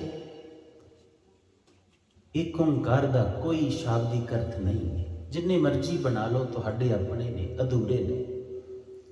ਕੋਈ ਕਹਿੰਦਾ ਏ ਓੰਗ ਇੱਕ ਨਾਦ ਏ, ਇੱਕ ਧੁਨ ਏ। ਪਰਮਾਤਮਾ ਜੀ ਨੇ ਜਦੋਂ ਇਹ ਸਾਰੀਆਂ ਰਚਨਾਵਾਂ ਰਚੀਆਂ ਸੀ ਤੇ ਓੰਗ ਹੀ ਉਹਨਾਂ ਨੇ ਬੋਲਿਆ ਸੀ, ਜਿਹਦੇ ਚੋਂ ਸਾਰਾ ਪਸਾਰਾ ਹੋ ਰਿਹਾ ਹੈ। ਕੁਝ ਸਾਧੂਆਂ ਦੀ ਦੁਨੀਆ 'ਚ ਇੱਦਾਂ ਹੀ ਕਹਿੰਦੇ ਸਾਰੀਆਂ ਆਵਾਜ਼ਾਂ ਨੂੰ ਬੰਦ ਕਰ ਦਿੱਤਾ ਜਾਵੇ। ਨਦੀਆਂ ਜਿਹੜੀਆਂ ਨੇ ਉਹ ਆਵਾਜ਼ ਨਾ ਕਰਨ, ਹਵਾਵਾਂ ਨਾ ਆਵਾਜ਼ ਨਾ ਕਰਨ, ਬੱਦਲ, ਸਮੁੰਦਰ, ਕੋਈ ਚੀਜ਼ ਇੱਕ ਜਿਹੜੀ ਹੈ ਨਾ ਉਹ ਕਿਸੇ ਤਰ੍ਹਾਂ ਦੀ ਕੋਈ ਆਵਾਜ਼ ਨਾ ਹੋਵੇ ਤੇ ਇੱਕ ਧੁਨ ਜਿਹੜੀ ਬਚਣੀ ਹੈ ਉਹ ਓੰਗ ਦੀ ਧੁਨ ਹੈ, ਉਹ ਇੱਕ ਬਚੇਗੀ। ਉਹਦੇ ਤੋਂ ਸਭ ਪਸਾਰਾ ਹੋ ਰਿਹਾ ਹੈ, ਉਹਦੇ ਤੋਂ ਸਾਰੀਆਂ ਰਚਨਾਵਾਂ ਚੱਲ ਰਹੀਆਂ ਨੇ, ਜਿਹਨੂੰ ਸਤਿਗੁਰੂ ਕਹਿੰਦੇ ਨੇ ਕੀਤਾ ਪਸਾਓ ਇੱਕੋ ਕਵਾਓ, ਤਿਸਤੇ ਹੋਏ ਲੱਖ ਦਰਿਆਓ। ਜਿਹਦੇ ਤੋਂ ਇਹ ਲੱਖਾਂ ਜੀਵਨ ਦੀਆਂ ਧਾਰਾ ਵਹਿ ਤੁਰੀਆਂ, ਉਹ ਇੱਕ ਕਵਾਓ, ਇੱਕ ਬੋਲ। ਅਸੀਂ ਕਈ ਵਾਰ ਇਹ ਬਾਤ ਤੋਂ ਹੈਰਾਨ ਹੁੰਦੇ ਕਿ ਗੁਰੂ ਨਾਨਕ ਦੇ ਪਿਆਰਿਓ, ਗੁਰੂ ਗੋਬਿੰਦ ਪਾਤਸ਼ਾਹ ਜੀ ਦੇ ਪੁੱਤਰੋ ਤੇ ਧੀਓ, ਪਰਮਾਤਮਾ ਜੀ ਨੂੰ ਸਿਰਫ ਇੱਕ ਬੋਲ ਲੱਗਾ ਬੇਅੰਤ ਧਰਤੀਆਂ ਰਚਣ ਵਾਸਤੇ, ਬੇਅੰਤ ਸੂਰਜ ਰਚਣ ਵਾਸਤੇ। ਸਿਰਫ ਇੱਕ ਬੋਲ, ਇੱਕ ਕਵਾਓ ਲੱਗਾ। ਤੇ ਤੁਸੀਂ ਸੋਚ ਕੇ ਵੇਖੋ, ਜੇ ਉਹਦਾ ਇੱਕ ਬੋਲ ਜਿਹੜਾ ਹੈ ਉਹ ਇੰਨੀਆਂ ਬੇਅੰਤ ਧਰਤੀਆਂ ਤੇ ਬੇਅੰਤ ਸੂਰਜ ਰਚ ਸਕਦਾ ਹੈ, ਤੇ ਆਹ ਸ਼ਬਦ ਸਰੂਪ ਸਤਿਗੁਰੂ ਗੁਰੂ ਗ੍ਰੰਥ ਸਾਹਿਬ ਜੀ ਆਪ ਜੀ ਕੋ 1430 ਅੰਗ ਨੇ, ਕਿੰਨੇ ਸ਼ਬਦ ਨੇ। ਤੁਸੀਂ ਸੋਚੋ ਤੁਹਾਡੇ ਕੋ ਕਿੱਡਾ ਵੱਡਾ ਖਜ਼ਾਨਾ ਹੈ। ਜੇ ਉਹਦਾ ਇੱਕ ਬੋਲ ਜਿਹੜਾ ਹੈ ਬੇਅੰਤ ਸੂਰਜ ਤੇ ਬੇਅੰਤ ਧਰਤੀਆਂ ਰਚ ਸਕਦਾ ਹੈ, ਤੇ ਤੁਹਾਡੇ ਕੋ ਕਿੱਡਾ ਵੱਡਾ ਖਜ਼ਾਨਾ ਹੈ। ਪਰ ਸੱਚ ਜਾਣੀਏ ਅਸੀਂ ਸਾਰ ਨਹੀਂ ਜਾਣੀ। ਗੁਰਸਿੱਖ ਬਣਨਾ ਹੈ ਨਾ, ਗੁਰਸਿੱਖ ਦਾ ਇੱਕ ਸਿੱਧਾ ਜਿਹਾ ਰੰਗ ਹੈ ਕਿ ਸ਼ਬਦ ਸਵਰੂਪ ਨੂੰ ਧਾਰਨ ਕਰਨਾ ਹੈ, ਗੁਰੂ ਨੂੰ ਧਾਰਨ ਕਰਨਾ ਹੈ। ਸਤਿਗੁਰੂ ਜੋ ਕਹਿੰਦੇ ਨੇ ਧਾਰਨ ਕਰਨਾ ਹੈ। ਮੇਰਾ ਸੁਭਾਅ ਉੱਦਾਂ ਦਾ ਹੋਵੇ, ਮੇਰੇ ਅੰਦਰ ਉਹ ਜੀਵਨ ਪ੍ਰਗਟ ਹੋਵੇ। ਇੱਕ ਓਂਕਾਰ ਦਾ ਜਿਹੜਾ ਸਹੀ ਰੰਗ ਹੈ ਨਾ, ਜੇ ਸਹੀ ਅਰਥ ਸਮਝੋਗੇ ਤੇ ਪਰਮਾਤਮਾ ਜੀ ਦੀ ਵਿਆਖਿਆ ਹੀ ਨਹੀਂ ਹੁੰਦੀ। ਸਤਿਗੁਰੂ ਕਹਿੰਦੇ ਨੇ ਉਹ ਜਿਹੜਾ ਸਾਹਿਬ ਹੈ ਨਾ, ਉਹ ਕਰਤਾ ਪੁਰਖ ਰਚਦਾ ਹੈ, ਪਰ ਕਿਵੇਂ ਰਚਦਾ ਹੈ, ਕਿੱਦਾਂ ਦਾ ਹੈ, ਇਹ ਕੋਈ ਵਿਆਖਿਆ ਨਹੀਂ ਹੈ। ਉਹ ਨਿਰਭਉ ਹੈ, ਜਿਹਨੂੰ ਡਰ ਨਹੀਂ ਲੱਗਦਾ, ਕਿਸੇ ਦਾ ਡਰ ਨਹੀਂ ਹੈ, ਉਹ ਇਦਾਂ ਦਾ ਹੈ। ਪਰ ਉਹ ਕੌਣ ਹੈ ਜਿਹਨੂੰ ਡਰ ਨਹੀਂ ਲੱਗਦਾ, ਇਹਦੀ ਕੋਈ ਵਿਆਖਿਆ ਨਹੀਂ ਹੈ। ਪਰਮਾਤਮਾ ਹੈ, ਜਾਂ ਆਤਮਾ ਤੋਂ ਪਰੇ ਲਾ ਲਓ ਜਾਂ ਪਰਮ ਆਤਮਾ ਲਾ ਲਓ, ਪਰ ਉਹ ਕਿੱਦਾਂ ਦਾ ਹੈ ਨਹੀਂ ਪਤਾ ਹੈ। ਉਹ ਨਿਰੰਜਨ ਹੈ, ਕਾਲਖ ਤੋਂ ਰਹਿਤ ਹੈ, ਪਰ ਉਹ ਕਾਲਖ ਤੋਂ ਰਹਿਤ ਸਰੂਪ ਕਿੱਦਾਂ ਦਾ ਹੈ ਨਹੀਂ ਪਤਾ ਹੈ। ਜਿੰਨੇ ਪਰਮਾਤਮਾ ਜੀ ਦੇ ਨਾਮ ਜਾਂ ਉਹਨਾਂ ਨੂੰ ਜਿੰਨੇ ਵੀ ਜਿਹੜੇ ਨੇ ਉਹ ਇਹ ਰੰਗ ਉਹਨਾਂ ਦੇ ਗੁਣਾਂ ਦੇ ਜ਼ਰੂਰ ਦਿੱਤੇ ਜਾ ਸਕਦੇ ਨੇ, ਪਰ ਉਹਨਾਂ ਦੀ ਵਿਆਖਿਆ ਨਹੀਂ ਹੈ। ਉਹ ਨਿਰਵੈਰ ਹੈ, ਵੈਰ ਨਹੀਂ ਕਿਸੇ ਨਾਲ ਕਰਦਾ, ਪਰ ਉਹ ਕਿੱਦਾਂ ਦਾ ਹੈ ਜਿਹੜਾ ਵੈਰ ਨਹੀਂ ਕਰਦਾ, ਉਹਦੇ ਬਾਰੇ ਕੁਝ ਪਤਾ ਨਹੀਂ। ਹੁਣ ਇਹੋ ਜਿਹੇ ਨੂੰ ਪਾਉਣਾ ਹੈ ਜਿਹੜਾ ਅਜੂਨੀ ਹੈ, ਅਕਾਲ ਹੈ, ਸਮੇਂ 'ਚ ਨਹੀਂ ਆਉਂਦਾ। ਇਹੋ ਜਿਹੇ ਨੂੰ ਦੇਖਣਾ ਹੈ ਤੇ ਫਿਰ ਢੰਗ ਕੀ ਹੈ? ਤੇ ਸਤਿਗੁਰੂ ਕਹਿੰਦੇ ਗੁਰ ਪ੍ਰਸਾਦ ਹੈ, ਗੁਰੂ ਦੀ ਕਿਰਪਾ ਨਾਲ ਮਿਲੇਗਾ। ਤੇ ਗੁਰੂ ਦੀ ਕਿਰਪਾ ਲੈਣੀ ਹੈ ਤੇ ਫਿਰ ਪਿਆਰੇ ਨਾਨਕ ਦੀ ਬਾਂਹ ਘੁੱਟ ਕੇ ਪਕੜਨੀ ਪੈਣੀ। ਥੋੜੇ ਦਿਨ ਪਹਿਲਾਂ ਹੀ ਅਜੇ ਬੱਚਿਆਂ ਨੂੰ ਇਹ ਸਮਝਾ ਰਹੇ ਸੀ ਕਿ ਜਦੋਂ ਮੂਲ ਮੰਤਰ ਸਾਹਿਬ ਦੇ ਜਾਂ ਕਿਸੇ ਵੀ ਸ਼ਬਦ ਦਾ ਜਾਪ ਕਰੋ ਨਾ, ਤੇ ਇੱਕ ਫੀਲਿੰਗ ਰੱਖ ਕੇ ਕਰਨਾ ਹੈ। ਜਿਹੜਾ ਸ਼ਬਦਾਂ ਤੋਂ ਪਰੇ, ਉਹਦੇ ਨਾਲ ਇੱਕ ਜਿਹੜਾ ਹੈ ਇੱਕ ਲਗਾਵ, ਇੱਕ ਪ੍ਰੇਮ ਰੱਖ ਕੇ, ਪ੍ਰੇਮ ਦੀ ਡੋਰੀ ਬਣਾ ਕੇ ਜਿਹੜਾ ਕਰਨਾ। ਤੁਸੀਂ ਮਨ ਦੇ ਵਿੱਚ, ਸਾਨੂੰ ਬੜੀ ਵਾਰ ਸਵਾਲ ਆਉਂਦੇ, ਖਾਲਸਾ ਜੀ ਧਿਆਨ ਕਿੱਥੇ ਰੱਖੀਏ ਨਾਮ ਜਪਦੇ?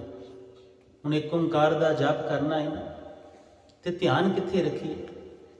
ਕੋਈ ਕਹਿੰਦਾ ਹੈ ਐਸ ਮੂਰਤ ਤੇ ਰੱਖੋ, ਕੋਈ ਕਹਿੰਦਾ ਹੈ ਐਸ ਮੂਰਤ ਤੇ ਰੱਖੋ। ਤੁਸੀਂ ਉਹਦੇ ਕਿਸੇ ਮਹਿਮਾ ਤੇ ਰੱਖ ਲਓ, ਕਿਸੇ ਗੁਣ ਤੇ, ਕਿਸੇ ਸ਼ਬਦ ਸਵਰੂਪ ਤੇ ਰੱਖ ਲਓ। ਇਸੇ ਤੇ ਹੀ ਰੱਖ ਲਓ ਕਿ ਹੇ ਪਿਤਾ ਤੂੰ ਇੱਕ ਹੀ ਹੈ, ਹੋਰ ਕੋਈ ਨਹੀਂ ਹੈ। ਸਿਰਫ ਇੰਨੇ ਤੇ ਹੀ ਰੱਖ ਲਓ ਕਿ ਹੇ ਪਿਤਾ, ਹੇ ਮੇਰੇ ਸਾਹਿਬਾ ਤੂੰ ਇੱਕ ਹੀ। ਦੂਜਾ ਨਹੀਂ ਹੈ, ਦੂਜਾ ਕਦੀ ਹੋਇਆ ਹੀ ਨਹੀਂ ਹੈ। ਤੂੰ ਇੱਕ ਏ ਸਭਨਾਂ 'ਚ ਪਸਰਿਆ ਏ। ਇਹ ਸਾਹਿਬਾ ਤੂੰ ਮੈਨੂੰ ਸਭਨਾਂ 'ਚ ਦਿਖਾਈ ਦਵੇਂ। ਤੂੰ ਇੱਦਾਂ ਦਾ ਇੱਕ ਓਂਕਾਰ ਮੇਰੇ ਲਈ ਜਿਹੜਾ ਹੈ ਉਹ ਦਰਸ਼ਨ ਸਵਰੂਪ ਬਣ। ਤੁਸੀਂ ਇਹ ਆਸ, ਇਹ ਮਹਿਮਾ ਤੇ ਜਿਹੜਾ ਇਹ ਸੁਰਤ ਰੱਖ ਕੇ ਜਪ ਕਰੋ। ਹੁਣੇ ਕਰਕੇ ਵੇਖੋ। ਚਲੋ ਕਰੀਏ 1 ਮਿੰਟ ਲਈ। ਚਲੋ ਆਓ ਪਿਆਰੇ ਲਈ 1 ਮਿੰਟ ਲਈ ਜਿਹੜਾ ਹੈ ਉਸ ਪਿਆਰੇ ਦੀ ਮਹਿਮਾ ਤੇ ਧਿਆਨ ਰੱਖ ਕੇ ਜਪ ਕਰਨਾ। ਇੱਕ ਓਂਕਾਰ,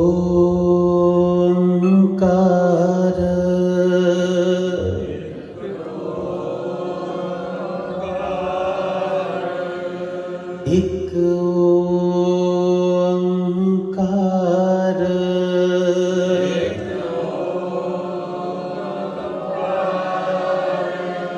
ਇੱਕ ਓਂਕਾਰ, ਇੱਕ ਓਂਕਾਰ,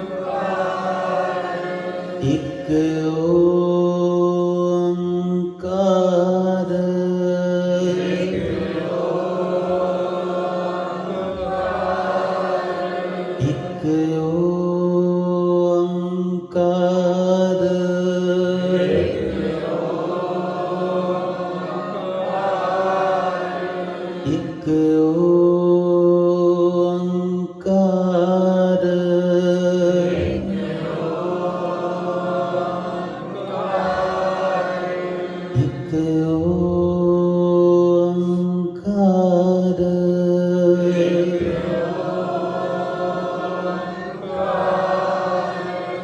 ਇੱਕ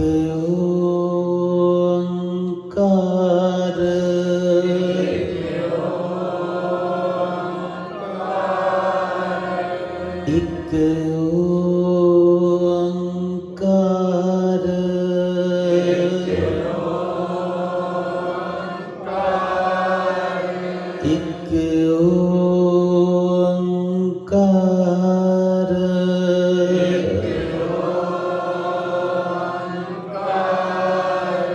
ਇੱਕ ਓਂਕਾਰ, ਇੱਕ ਓਂਕਾਰ, ਇੱਕ ਓਂਕਾਰ,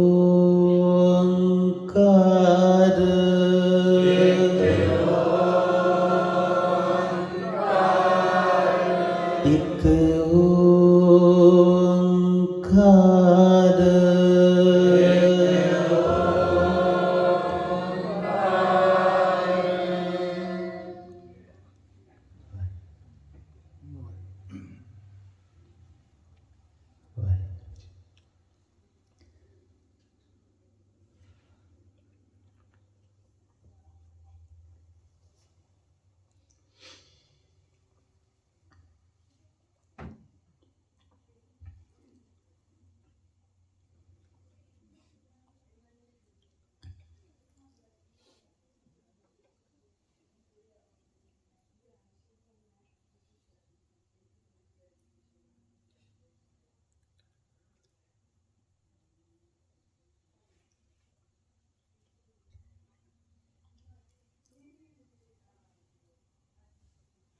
ਪਿਆਰੇ ਸਾਹਿਬ ਦੀ ਜਾਤ ਚੋਂ ਜਿਹੜਾ ਅਚਰਜ ਰੰਗ ਬਣਦਾ ਹੈ ਉਹ ਮਾਣਿਆ। ਇੱਦਾਂ ਹੀ ਉਹਨੂੰ ਗਾਉਂਦਿਆਂ ਆਪ ਜੀ ਦੇ ਮਨ ਨੇ ਸਮਝਣਾ ਹੈ ਕਿ ਸਭਨਾਂ 'ਚ ਇੱਕ ਵਸਦਾ ਹੈ। ਜਿਹੜਾ ਮਨ ਮਾਨਿਆ ਤਾਂ ਉਹ ਹਰ ਜਾਣਿਆ ਹੈ, ਉਹ ਖੇਡ ਬਣਨੀ। ਤੇ ਜਿਹ ਦਿਨ ਉਹ ਜੀਵਨ ਪ੍ਰਗਟ ਹੋਇਆ, ਉਸ ਜੀਵਨ ਤੇ ਖੁਸ਼ੀ ਹੋ ਕੇ ਉਸ ਪਿਆਰੇ ਨੇ ਕਿਰਪਾ ਕਰ ਦੇਣੀ, ਗੁਰ ਪ੍ਰਸਾਦ ਹੋ ਜਾਣਾ, ਮਿਲਣਾ ਉਹਦੀ ਕਿਰਪਾ ਨਾਲ ਹੀ। ਪਰ ਉਹ ਖੁਸ਼ ਹੁੰਦਾ ਆਪ ਜੀ ਦੀ ਖੇਡ ਦੇ ਜਿਹੜੀ ਉਹ ਰਚ ਕੇ ਬੈਠਾ।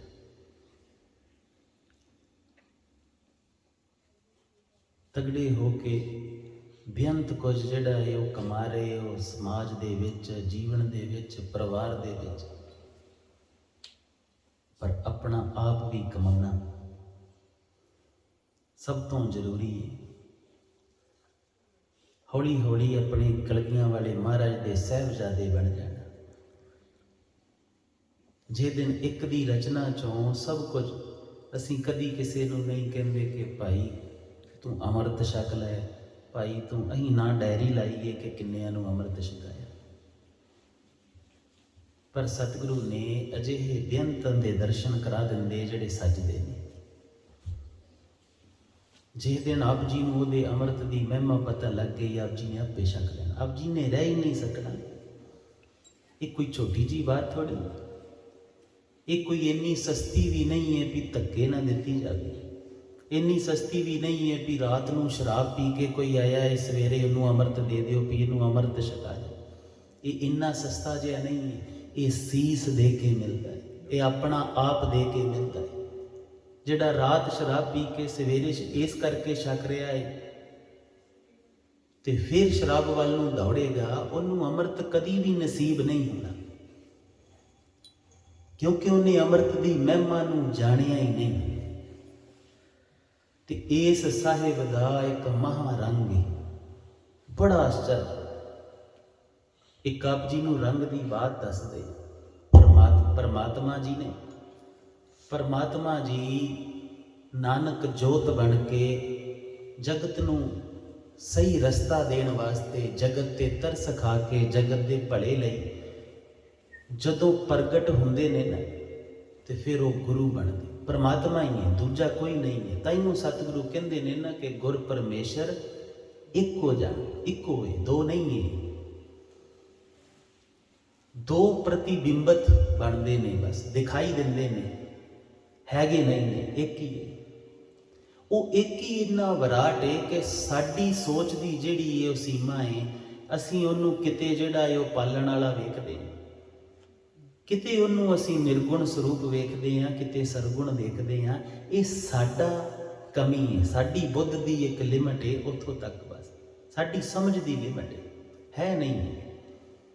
ਪਰ ਉਸ ਮਾਇਆ ਦੀ ਖੇਡ ਦੇ ਵਿੱਚ ਜਿੱਥੇ ਉਹ ਇਸ ਰੰਗ 'ਚ ਪ੍ਰਗਟ ਹੁੰਦੇ ਨੇ, ਉਹਨਾਂ ਨੂੰ ਸਤਿਗੁਰੂ ਕਹਿ ਦਿੰਦੇ।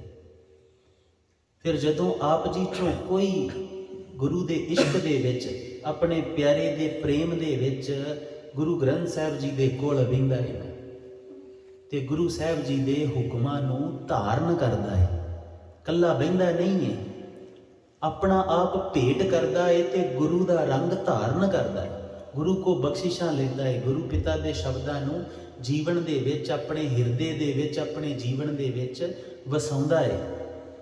ਜਾਂ ਸਿੱਧਾ ਸ਼ਬਦ ਕਹਿ ਲਓ ਕਿ ਗੁਰੂ ਦਾ ਰੂਪ ਨੂੰ ਧਾਰਨ ਕਰਦਾ ਹੈ, ਸ਼ਬਦ ਸਵਰੂਪ ਨੂੰ। ਅੱਜ ਸ਼ਬਦ ਗੁਰੂ ਹੈ ਨਾ, ਜਿਹੜੇ ਬਾਹਰੀ ਪਖੰਡੀ ਗੁਰੂ ਮਿਲ ਜਾਂਦੇ ਉਹ ਤੇ ਕਈ ਤਰੀਕੇ ਦੱਸਦੇ, ਇੱਦਾਂ ਧਾਰਨ ਕਰ ਲਓ, ਕੋਈ ਕਹਿੰਦਾ ਉਹਨਾਂ ਦੇ ਅੰਗੂਠਾ ਜਿਹੜਾ ਹੈ ਉਹ ਪਾਣੀ 'ਚ ਭਿਉਂ ਕੇ ਕਰ ਲਓ, ਕੋਈ ਤਰੀਕਾ ਹੈ।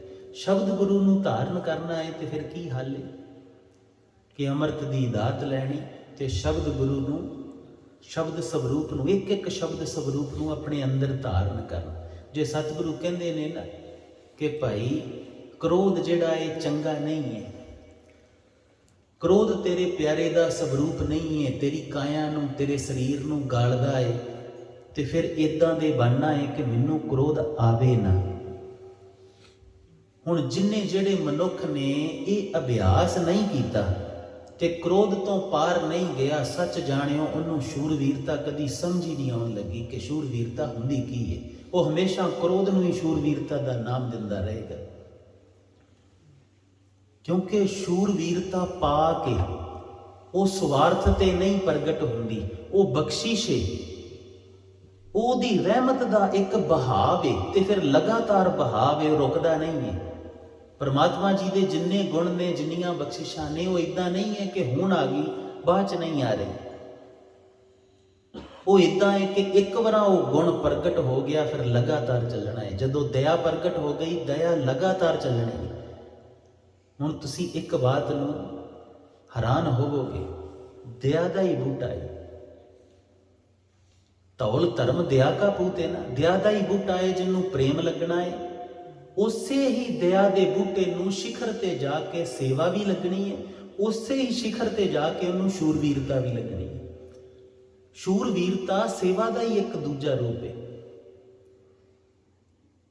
ਕਿੱਥੇ ਇੱਕ ਗਰੀਬੜੇ ਨੂੰ ਅਨਾਜ ਖਵਾਉਣਾ, ਉਹਦੀ ਭੁੱਖ ਮਿਟਾਉਣੀ, ਕਿੱਥੇ ਉਸੇ ਦੀ ਜਿਹੜੀ ਇਹ ਰੱਖਿਆ ਵੀ ਕਰਨੀ, ਉਸੇ ਦਾ ਹੀ ਇੱਕ ਰੂਪ। ਇਹ ਜੀਵਨ ਦੇ ਜਦੋਂ ਤੁਸੀਂ ਗੁਰੂ ਪਿਤਾ ਕੋ ਸਮਝ ਕੇ, ਗੁਰੂ ਪਿਤਾ ਕੋ ਬਹਿ ਕੇ ਜੀਵਨ ਸਿੱਖੋਗੇ ਨਾ, ਤੇ ਤੁਸੀਂ ਰੋਜ਼ ਇੱਕ ਇੱਕ ਕਦਮ ਤੇ ਜਿਹੜਾ ਇਹ ਮਾਣੋਗੇ, ਬੇਅੰਤ ਰੰਗ ਮਾਣੋਗੇ। ਤੁਹਾਨੂੰ ਉਸ ਦਿਨ ਸਮਝ ਆਉਣੀ ਕਿ ਕਿਆ ਖੂਬਸੂਰਤ ਸਤਿਗੁਰੂ ਰਚਨਾ ਰਚ ਕੇ ਬੈਠੇ। ਮੈਂ ਐਵੇਂ ਹੀ ਇੰਨੇ ਸਾਲ ਕਲਪਦਾ ਰਿਹਾ, ਖਿੱਚਦਾ ਰਿਹਾ, ਕਦੀ ਉਹਦੇ ਤੇ ਖਿੱਚ ਗਿਆ, ਕਦੀ ਉਹਨੇ ਮਾੜਾ ਕਹਿਤਾ, ਇੰਨੇ ਚੰਗਾ ਕਹਿਤਾ, ਆ ਮੇਰਾ ਯਾਰ ਏ, ਆ ਮੇਰਾ ਦੁਸ਼ਮਣ ਏ। ਇਹੋ ਹੀ ਕਹਾਣੀਆਂ ਮੈਂ ਕੀ ਬੇਵਕੂਫੀਆਂ ਕਰਦਾ ਰਿਹਾ। ਤੁਸੀਂ ਹੈਰਾਨ ਹੋਵੋਗੇ, ਉਸ ਦਿਨ ਬਗਾਨਾ ਕੋਈ ਨਹੀਂ ਬਚੇਗਾ। ਪਰ ਇਹ ਵੀ ਹੈਰਾਨੀ ਦੀ ਬਾਤ ਹੈ ਕਿ ਇਸ ਸਮਾਜ ਦੇ ਵਿੱਚ ਭਾਵੇਂ ਬਗਾਨਾ ਨਹੀਂ ਬਣੇਗਾ, ਪਰ ਲੋੜ ਪੈਣ ਤੇ ਆਪ ਜੀ ਦੀ ਸ਼੍ਰੀ ਸਾਹਿਬ ਜ਼ਰੂਰ ਚੱਲੇਗੀ। ਹੁਣ ਇਹ ਬੜੀ ਅਚਰਜ ਤੇ ਬੜੀ ਬਰੀਕੀ ਹੈ ਕਿ ਕਿੱਦਾਂ ਚੱਲੇਗੀ। ਮੁਸਲਮਾਨ ਵੀਰਾਂ ਦੀ ਦੁਨੀਆ ਦੇ ਵਿੱਚ ਇੱਕ ਅਵਤਾਰ ਹੋਏ ਨੇ ਹਸਨ। ਇੱਕ ਵਾਰ ਕਹਿੰਦੇ ਅੱਲਾ ਨੇ ਹੁਕਮ ਕਰ ਦਿੱਤਾ ਉਹਨਾਂ ਨੂੰ ਕਿ ਜਾ ਫਲਾਣੇ ਦਾ ਸੌਦਾ ਲਾ ਦੇ। ਉਹਦੀ ਯਾਤਰਾ ਪੂਰੀ ਹੋ ਗਈ। ਕੁਦਰਤ ਨੇ ਕੀ ਕਰਨਾ ਹੁੰਦਾ, ਜਦੋਂ ਯਾਤਰਾ ਪੂਰੀ ਹੋ ਜਾਵੇ ਬਹਾਨਾ ਬਣਾਉਣਾ। ਕਿਸੇ ਦੀ ਵੀ ਸੇਵਾ ਲੱਗ ਸਕਦੀ, ਬਿਮਾਰੀ ਆ ਸਕਦੀ, ਐਕਸੀਡੈਂਟ ਹੋ ਸਕਦਾ, ਕੁਝ ਵੀ ਹੋ ਸਕਦਾ। ਕਿਸੇ ਯੋਧੇ ਦੀ, ਕਿਸੇ ਸਿੰਘ ਦੀ ਵੀ ਡਿਊਟੀ ਲੱਗ ਸਕਦੀ ਕਿ ਯਾਤਰਾ ਹੁਕਮ ਹੈ ਬਸ। ਹੁਣ ਕਹਿੰਦੇ ਹੁਕਮ ਹੋ ਗਿਆ ਜਾ। ਗਏ ਨੇ, ਦੁਆਰ ਉੱਚਾ ਸੀ, ਦਰਵਾਜ਼ਾ ਜਿਹੜਾ ਸੀ ਨਾ ਉੱਚਾ ਸੀ। ਉਹਨੂੰ ਵੀ ਪਤਾ ਲੱਗ ਗਿਆ ਫੌਜ ਲੈ ਕੇ ਮੈਨੂੰ ਮਾਰਨ ਆ ਗਿਆ। ਜਦੋਂ ਉਹਨੇ ਦਰਵਾਜ਼ਾ ਖੋਲ੍ਹਿਆ ਨਾ, ਉਹ ਕਿਰਪਾਨ ਮਾਰਨੀ ਲੱਗੇ ਸੀ ਕਿ ਉਹਨੇ ਮੂੰਹ ਤੇ ਥੁੱਕ ਦਿੱਤਾ। ਉਹਨੇ ਲੱਗਾ ਮਰ ਤੇ ਜਾਣਾ ਹੀ ਹੈ। ਜਿਵੇਂ ਇੱਕ ਹਾਸੇ ਵਾਲੀ ਬਾਤ ਹੈ ਨਾ, ਵੈਸੇ ਤੇ ਅਸੀਂ ਆਪਣੇ ਸਾਡੇ ਨੌਜਵਾਨਾਂ ਨੂੰ ਇੱਕ ਬੇਨਤੀ ਹੈ ਕਿ ਪੜ੍ਹਿਆ ਕਰੋ। ਕੱਲਾ ਪੜ੍ਹਿਆ ਨਾ ਕਰੋ, ਖੋਜਿਆ ਵੀ ਕਰੋ। ਕੱਲਾ ਜਿਹੜੇ ਪੜ੍ਹਦੇ ਨੇ ਨਾ, ਉਹ ਅਨਪੜ੍ਹਾਂ ਨਾਲੋਂ ਜ਼ਿਆਦਾ ਖਤਰਨਾਕ ਹੁੰਦੇ, ਜ਼ਿਆਦਾ ਮੂਰਖ ਹੁੰਦੇ। ਅਨਪੜ੍ਹਾਂ ਨਾਲੋਂ ਵੀ ਜ਼ਿਆਦਾ ਮੂਰਖ ਹੁੰਦੇ ਜਿਹੜੇ ਕੱਲਾ ਪੜ੍ਹਦੇ ਨੇ।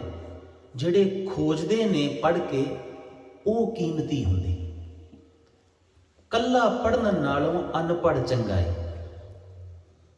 ਪਰ ਜੇ ਖੋਜਦਾ ਹੈ ਤੇ ਫਿਰ ਅਨਪੜ੍ਹ ਨਾਲੋਂ ਤੇ ਪੜ੍ਹੇ ਲਿਖੇ ਨਾਲੋਂ ਚੰਗਾ ਹੈ।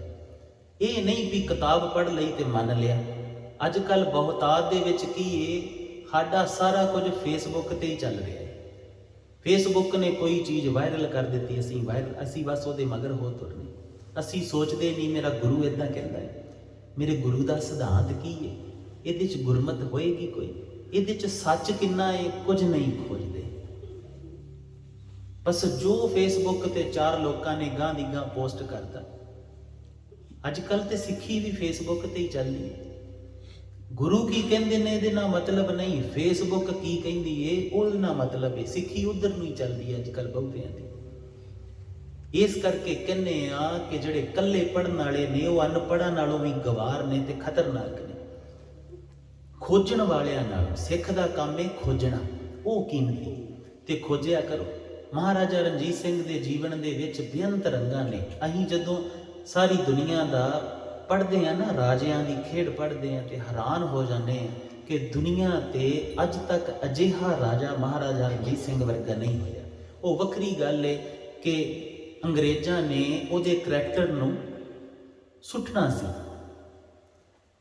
ਤੇ ਉਹਨਾਂ ਨੇ ਬੇਅੰਤ ਕਿਤਾਬਾਂ ਲਿਖਵਾਈਆਂ ਤਾਂ ਕਿ ਉਹਦੇ ਕਰੈਕਟਰ ਨੂੰ ਕਿਸੇ ਤਰ੍ਹਾਂ ਜਿਹੜਾ ਹੈ ਉਹਦੀ ਕਿਰਦਾਰ ਕੁਸ਼ੀ ਕੀਤੀ ਜਾ ਸਕੇ।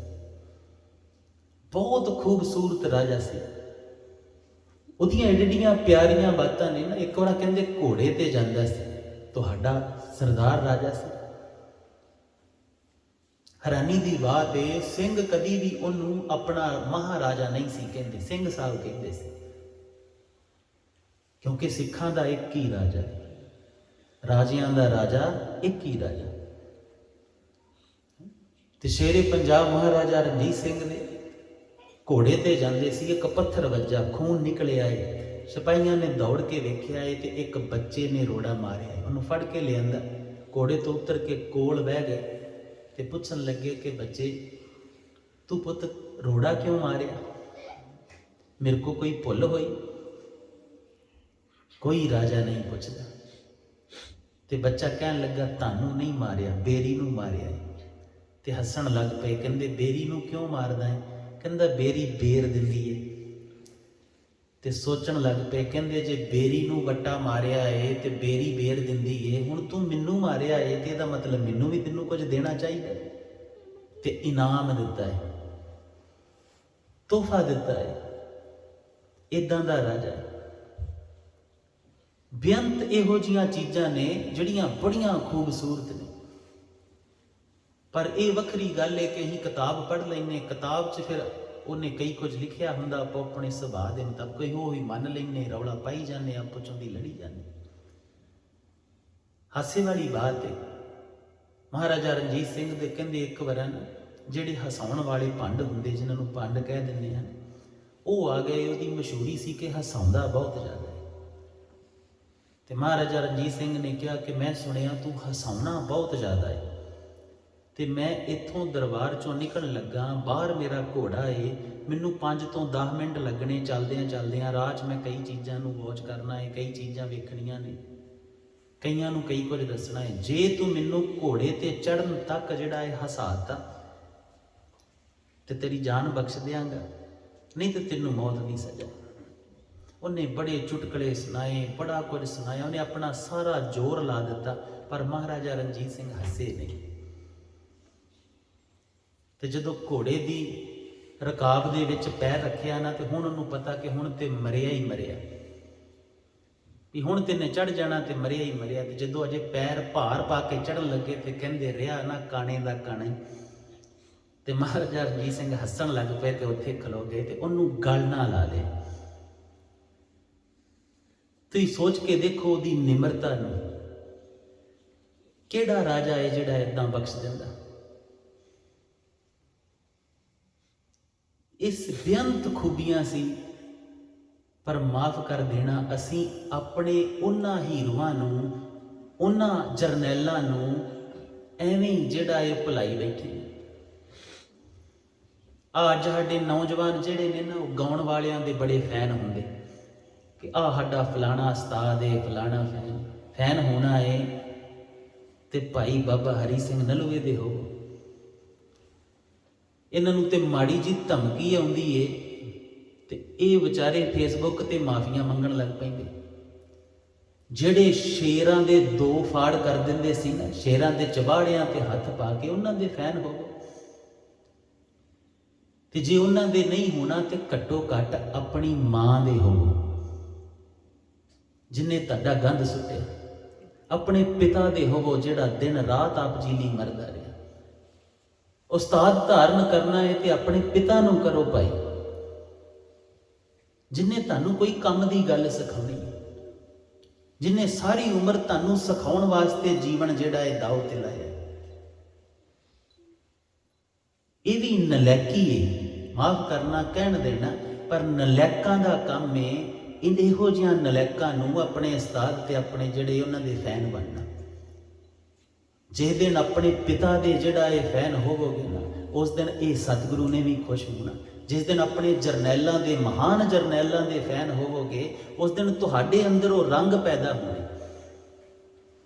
ਬਸ ਇਹ ਕੀ ਕਰਦੇ ਨੇ, ਸਟੇਜਾਂ ਤੇ 4 ਗਾਲਾਂ ਕੱਢ ਲੈਂਦੇ, 2 ਗਰੁੱਪ ਜੇ ਬਣਾ ਕੇ, ਇੱਕ ਉੱਧਰ ਹੋ ਜਾਂਦਾ, ਇੱਕ ਉੱਧਰ ਲੜੀ ਜਾਂਦੇ। ਆਹ ਚੰਗਾ ਜਵਾਬ ਦਿੱਤਾ, ਇਹਦੀ ਮੰਜੀ ਠੋਕੀ, ਇਹਦੀ ਮੰਜੀ ਠੋਕੀ, ਇਹੋ ਕੁਝ ਹੀ ਕਰਦੇ ਰਹਿੰਦੇ, ਬਸ ਵੇਖਦੇ ਰਹਿੰਦੇ। ਤੁਹਾਡਾ ਵੀ ਇੰਟਰਟੇਨਮੈਂਟ ਲੱਗਾ ਰਹਿੰਦਾ, ਪਰ ਇਹਦੇ ਵਿੱਚ ਤੁਸੀਂ ਕੁਝ ਵਸਾਰ ਰਹੇ ਹੋ, ਬਹੁਤ ਵੱਡਾ ਵਸਾਰ ਰਹੇ ਹੋ। ਸਾਨੂੰ ਇਹ ਤੇ ਪਤਾ ਹੈ ਆ ਗਾਉਣ ਵਾਲਾ ਕਿਹੜੇ ਪਿੰਡ ਦਾ, ਸਾਨੂੰ ਇਹ ਨਹੀਂ ਪਤਾ ਕਰਤਾਰ ਸਿੰਘ ਸਰਾਭਾ ਕਿਹੜੇ ਪਿੰਡ ਦਾ। ਸਾਨੂੰ ਇਹ ਨਹੀਂ ਪਤਾ ਜਦੋਂ ਉਹਨੂੰ ਫਾਂਸੀ ਦਿੱਤੀ ਸੀ ਤੇ ਬੜਿਆਂ ਨੂੰ ਜਿਹੜੀ ਸੀ ਜੱਜ ਨੇ ਮਾਫ ਕਰ ਦਿੱਤਾ ਸੀ ਕਿ ਨਹੀਂ, ਇਹਨਾਂ ਦਾ ਕੇਸ ਨਹੀਂ ਬਣਦਾ। ਲਗਭਗ 20 ਸਾਲਾਂ ਦੀ ਉਮਰ ਸੀ ਤੇ ਜਦੋਂ ਜੱਜ ਨੇ ਕਹਿ ਦਿੱਤਾ ਸੀ ਕਿ ਇਹਦੇ ਤੋਂ ਜ਼ਿਆਦਾ ਖਤਰਨਾਕ ਜਿਹੜਾ ਹੈ ਆਜ਼ਾਦੀ ਘੁਲਾਟੀਆ ਕੋਈ ਨਹੀਂ, ਇਹਨੂੰ ਫਾਂਸੀ ਇਹਦੀ ਨਹੀਂ ਮਾਫ ਹੋ ਸਕਦੀ। ਜਿਹੜਾ ਕੰਮ ਆਜ਼ਾਦੀ ਘੁਲਾਟੀਏ 40 ਸਾਲਾਂ 'ਚ ਨਹੀਂ ਕਰ ਸਕੇ, ਸਿਰਫ 3 ਤੋਂ 4 ਸਾਲ ਦਾ ਜੀਵਨ ਹੈ ਜਿਹੜਾ ਭਾਈ ਬਾਬਾ ਕਰਤਾਰ ਸਿੰਘ ਸਰਾਭਾ ਜੀ ਨੇ ਆਜ਼ਾਦੀ ਲਈ ਲੜਿਆ ਸੀ। ਉਹ ਪੜ੍ਹਨਾ ਹੈ ਤੇ ਉਹਨਾਂ ਨੂੰ ਆਪਣੇ ਹੀਰੋ ਬਣਾਉਣਾ ਜੇ ਬਣਾਉਣਾ ਹੈ। ਇਹ ਵੀ ਕੌਮ ਦਾ ਕਹਾਣੀ ਹੈ ਕਿਤੇ ਨਾ ਕਿਤੇ, ਕਿ 4 ਨਸ਼ੇ ਨੁਸ਼ੇ ਕਰਨ ਵਾਲੇ, 4 ਟਾਰਾਂ ਲਾਉਣ ਵਾਲਿਆਂ ਨੂੰ ਬਸ ਜਿਹੜਾ ਹੈ ਉਹਨਾਂ ਨੂੰ ਆਪਣਾ ਜਿਹੜਾ ਹੈ ਉਹ ਸਭ ਕੁਝ ਮੰਨ ਲਿਆ। वापस आइए जदों वो अवतारी पुरुष ने कृपान मारी है, सीस लथन लगा है, मुंह ते थुक दिता ते वो एक बार पिछे होके खलो गए। ते उन्होंने सोच के थोड़ा चिर ते फिर कहते चल फिर शुरू तो वो कहता मैं पूछना चाहना है, तेरी कृपान ने मेरा सीस ला ही दिता सी, तू इत्थों रोकिया है। पहली गल ते तू रोकिया क्यों ते दोबारा शुरू करने का मतलब की है, पहला ये समझा दे। ते कहन लगे कि मैं अल्लाह दे हुक्म च तेरा सीस कलम करना आया सी। मैं बस रुक के देखिया है कि किते तेरे थुकण दे नाल मेरे अंदर क्रोध ते उत्पन्न नहीं होया, क्योंकि जे क्रोध उत्पन्न होया ते तेरा सीस लथ गया ते इहदा देणदार मैं होना, इहदा लेखा मैनू देना पैना। पर जे अल्लाह दे हुक्म च आया होया ते फिर इहदा देना लेना मेरा नहीं है, वो हुक्म वाला जाने। पर अजे तो असीं वो जाणिया ही नहीं। बेअंत चीज़ां ने, इन्नियां सूक्ष्म ते इन्ने सोहणे रंग ने ना। हुण सानूं सारिआं नूं पता है, असीं परिवारां वाले हां, हर एक दे अंदर जिहड़ी बॉडी है, ओपोजिट बॉडी है, ओपोजिट सैक्स की अट्रैक्शन हुंदी, समाज दे विच लग जांदी। उसे दे आधार ते ही जिहड़ा है अगे बच्चिआं दी जिहड़ी है पैदाइश हुंदी। पर तुसीं सोच के वेखो, गुरु गोबिंद पातशाह च ते नहीं होएगी, फिर किहड़ा रंग होएगा जिहड़ा अजे तक कहीं नहीं माणिया, जिहड़ा उन्हां को सी, जिहड़ा वो सानू देना चाहुंदे सी, साडीआं झोलियां भरनियां चाहुंदे सी, कि काम वासना तो परे दा भी कोई रंग होएगा ना। साडे अंदर ते अट्रैक्शन ने, सोचां ने, ते उहदे आधार दे उत्ते जिहड़ियां ग्लैंड्स ने वो रस छड्ड दिंदियां, वो रस नूं रिलीज़ कर दिंदियां, वो कैमीकल्स नूं रिलीज़ कर दिंदियां, हारमोन्स नूं रिलीज़ कर दिंदियां। पर सोच के देखो सतगुरु दे पास की होएगा, किहड़ा रंग होएगा, किहड़ा हुक्म होएगा जिहड़ा वो तुहानूं देना चाहुंदे सी, जिहड़े अजे तक कहीं नहीं पाया।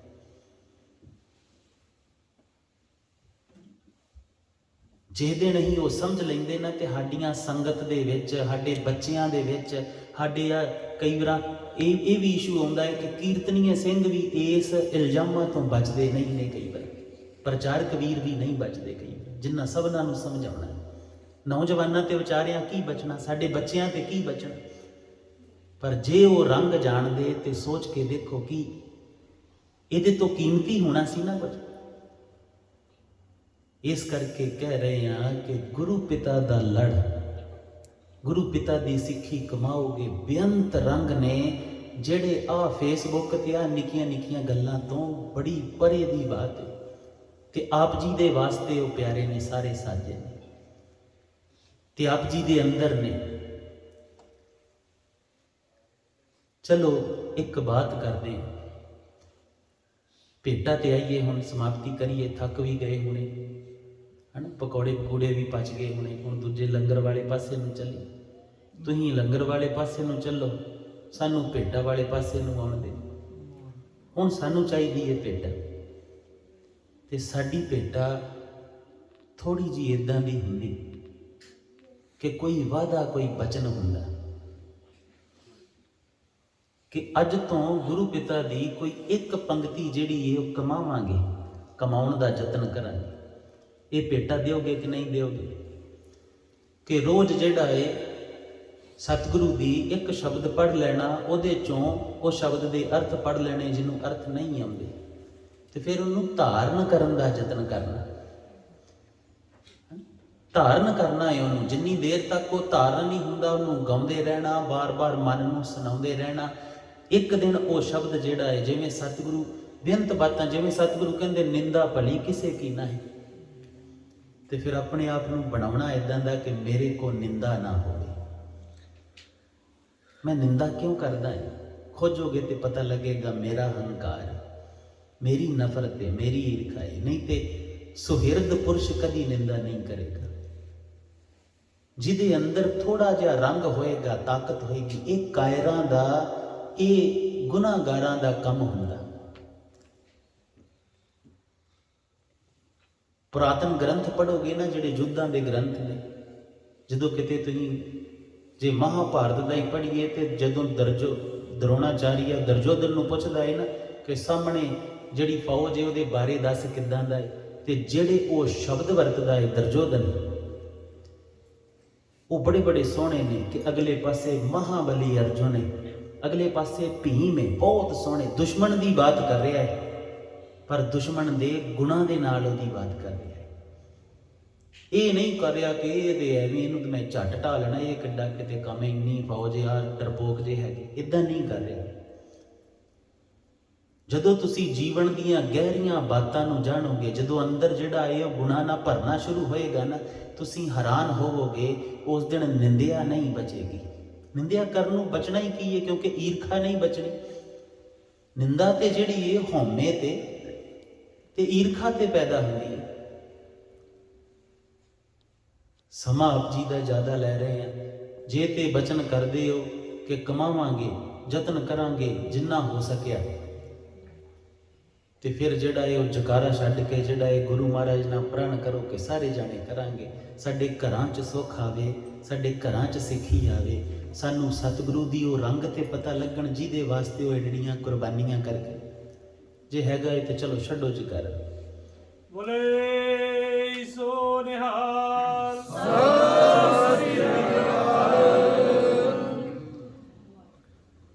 ਪਿਆਰੇ ਸਤਿਗੁਰੂ ਸਭਨਾਂ ਤੇ ਦਇਆ ਕਰਨ, ਕਿਰਪਾ ਕਰਨ, ਚੜ੍ਹਦੀਆਂ ਕਲਾ ਬਖਸ਼ਣ। ਇਹ ਜਿੰਨੀਆਂ ਬੇਅੰਤ ਬਖਸ਼ਿਸ਼ਾਂ ਉਹ ਸਤਿਗੁਰੂ ਨੇ ਦਿੱਤੀਆਂ ਨੇ, ਇਹਨਾਂ ਨੂੰ ਮਾਣਦਿਆਂ ਆਪ ਜੀ ਉਸ ਪਿਆਰੇ ਨੂੰ ਮਾਣ ਲਓ, ਉਸ ਪਿਆਰੇ ਨਾਲ ਇਸ਼ਕ ਦੀ ਖੇਡ ਕਰ ਜਾਓ, ਉਹਦੀ ਸੱਚੀ ਸਿੱਖੀ ਨੂੰ ਕਮਾ ਜਾਓ, ਤੇ ਸਤਿਗੁਰੂ ਜਿਹੜਾ ਸਭਨਾਂ ਤੇ ਮਿਹਰ ਭਰਿਆ ਹੱਥ ਰੱਖਣ। ਬੇਅੰਤ ਭੁੱਲਾਂ ਹੋ ਗਈਆਂ ਹੋਣੀਆਂ ਬਖਸ਼ ਲੈਣ। ਸਤਿਗੁਰੂ ਪਿਤਾ ਬਖਸ਼ਣਹਾਰ ਨੇ। ਇਹ ਗੁਰੂ ਪਿਤਾ ਜੀ ਸਭਨਾਂ ਤੇ ਦਇਆ ਕਰਨਾ, ਸਭਨਾਂ ਤੇ ਰਹਿਮ ਕਰਨਾ। ਕੋਟ ਭੁੱਲਾਂ ਦੀ ਖਿਮਾ, ਕੋਟ ਭੁੱਲਾਂ ਦੀ ਖਿਮਾ। ਆਓ ਗੱਜ ਕੇ ਬੁਲਾਈਏ ਫਤਿਹ।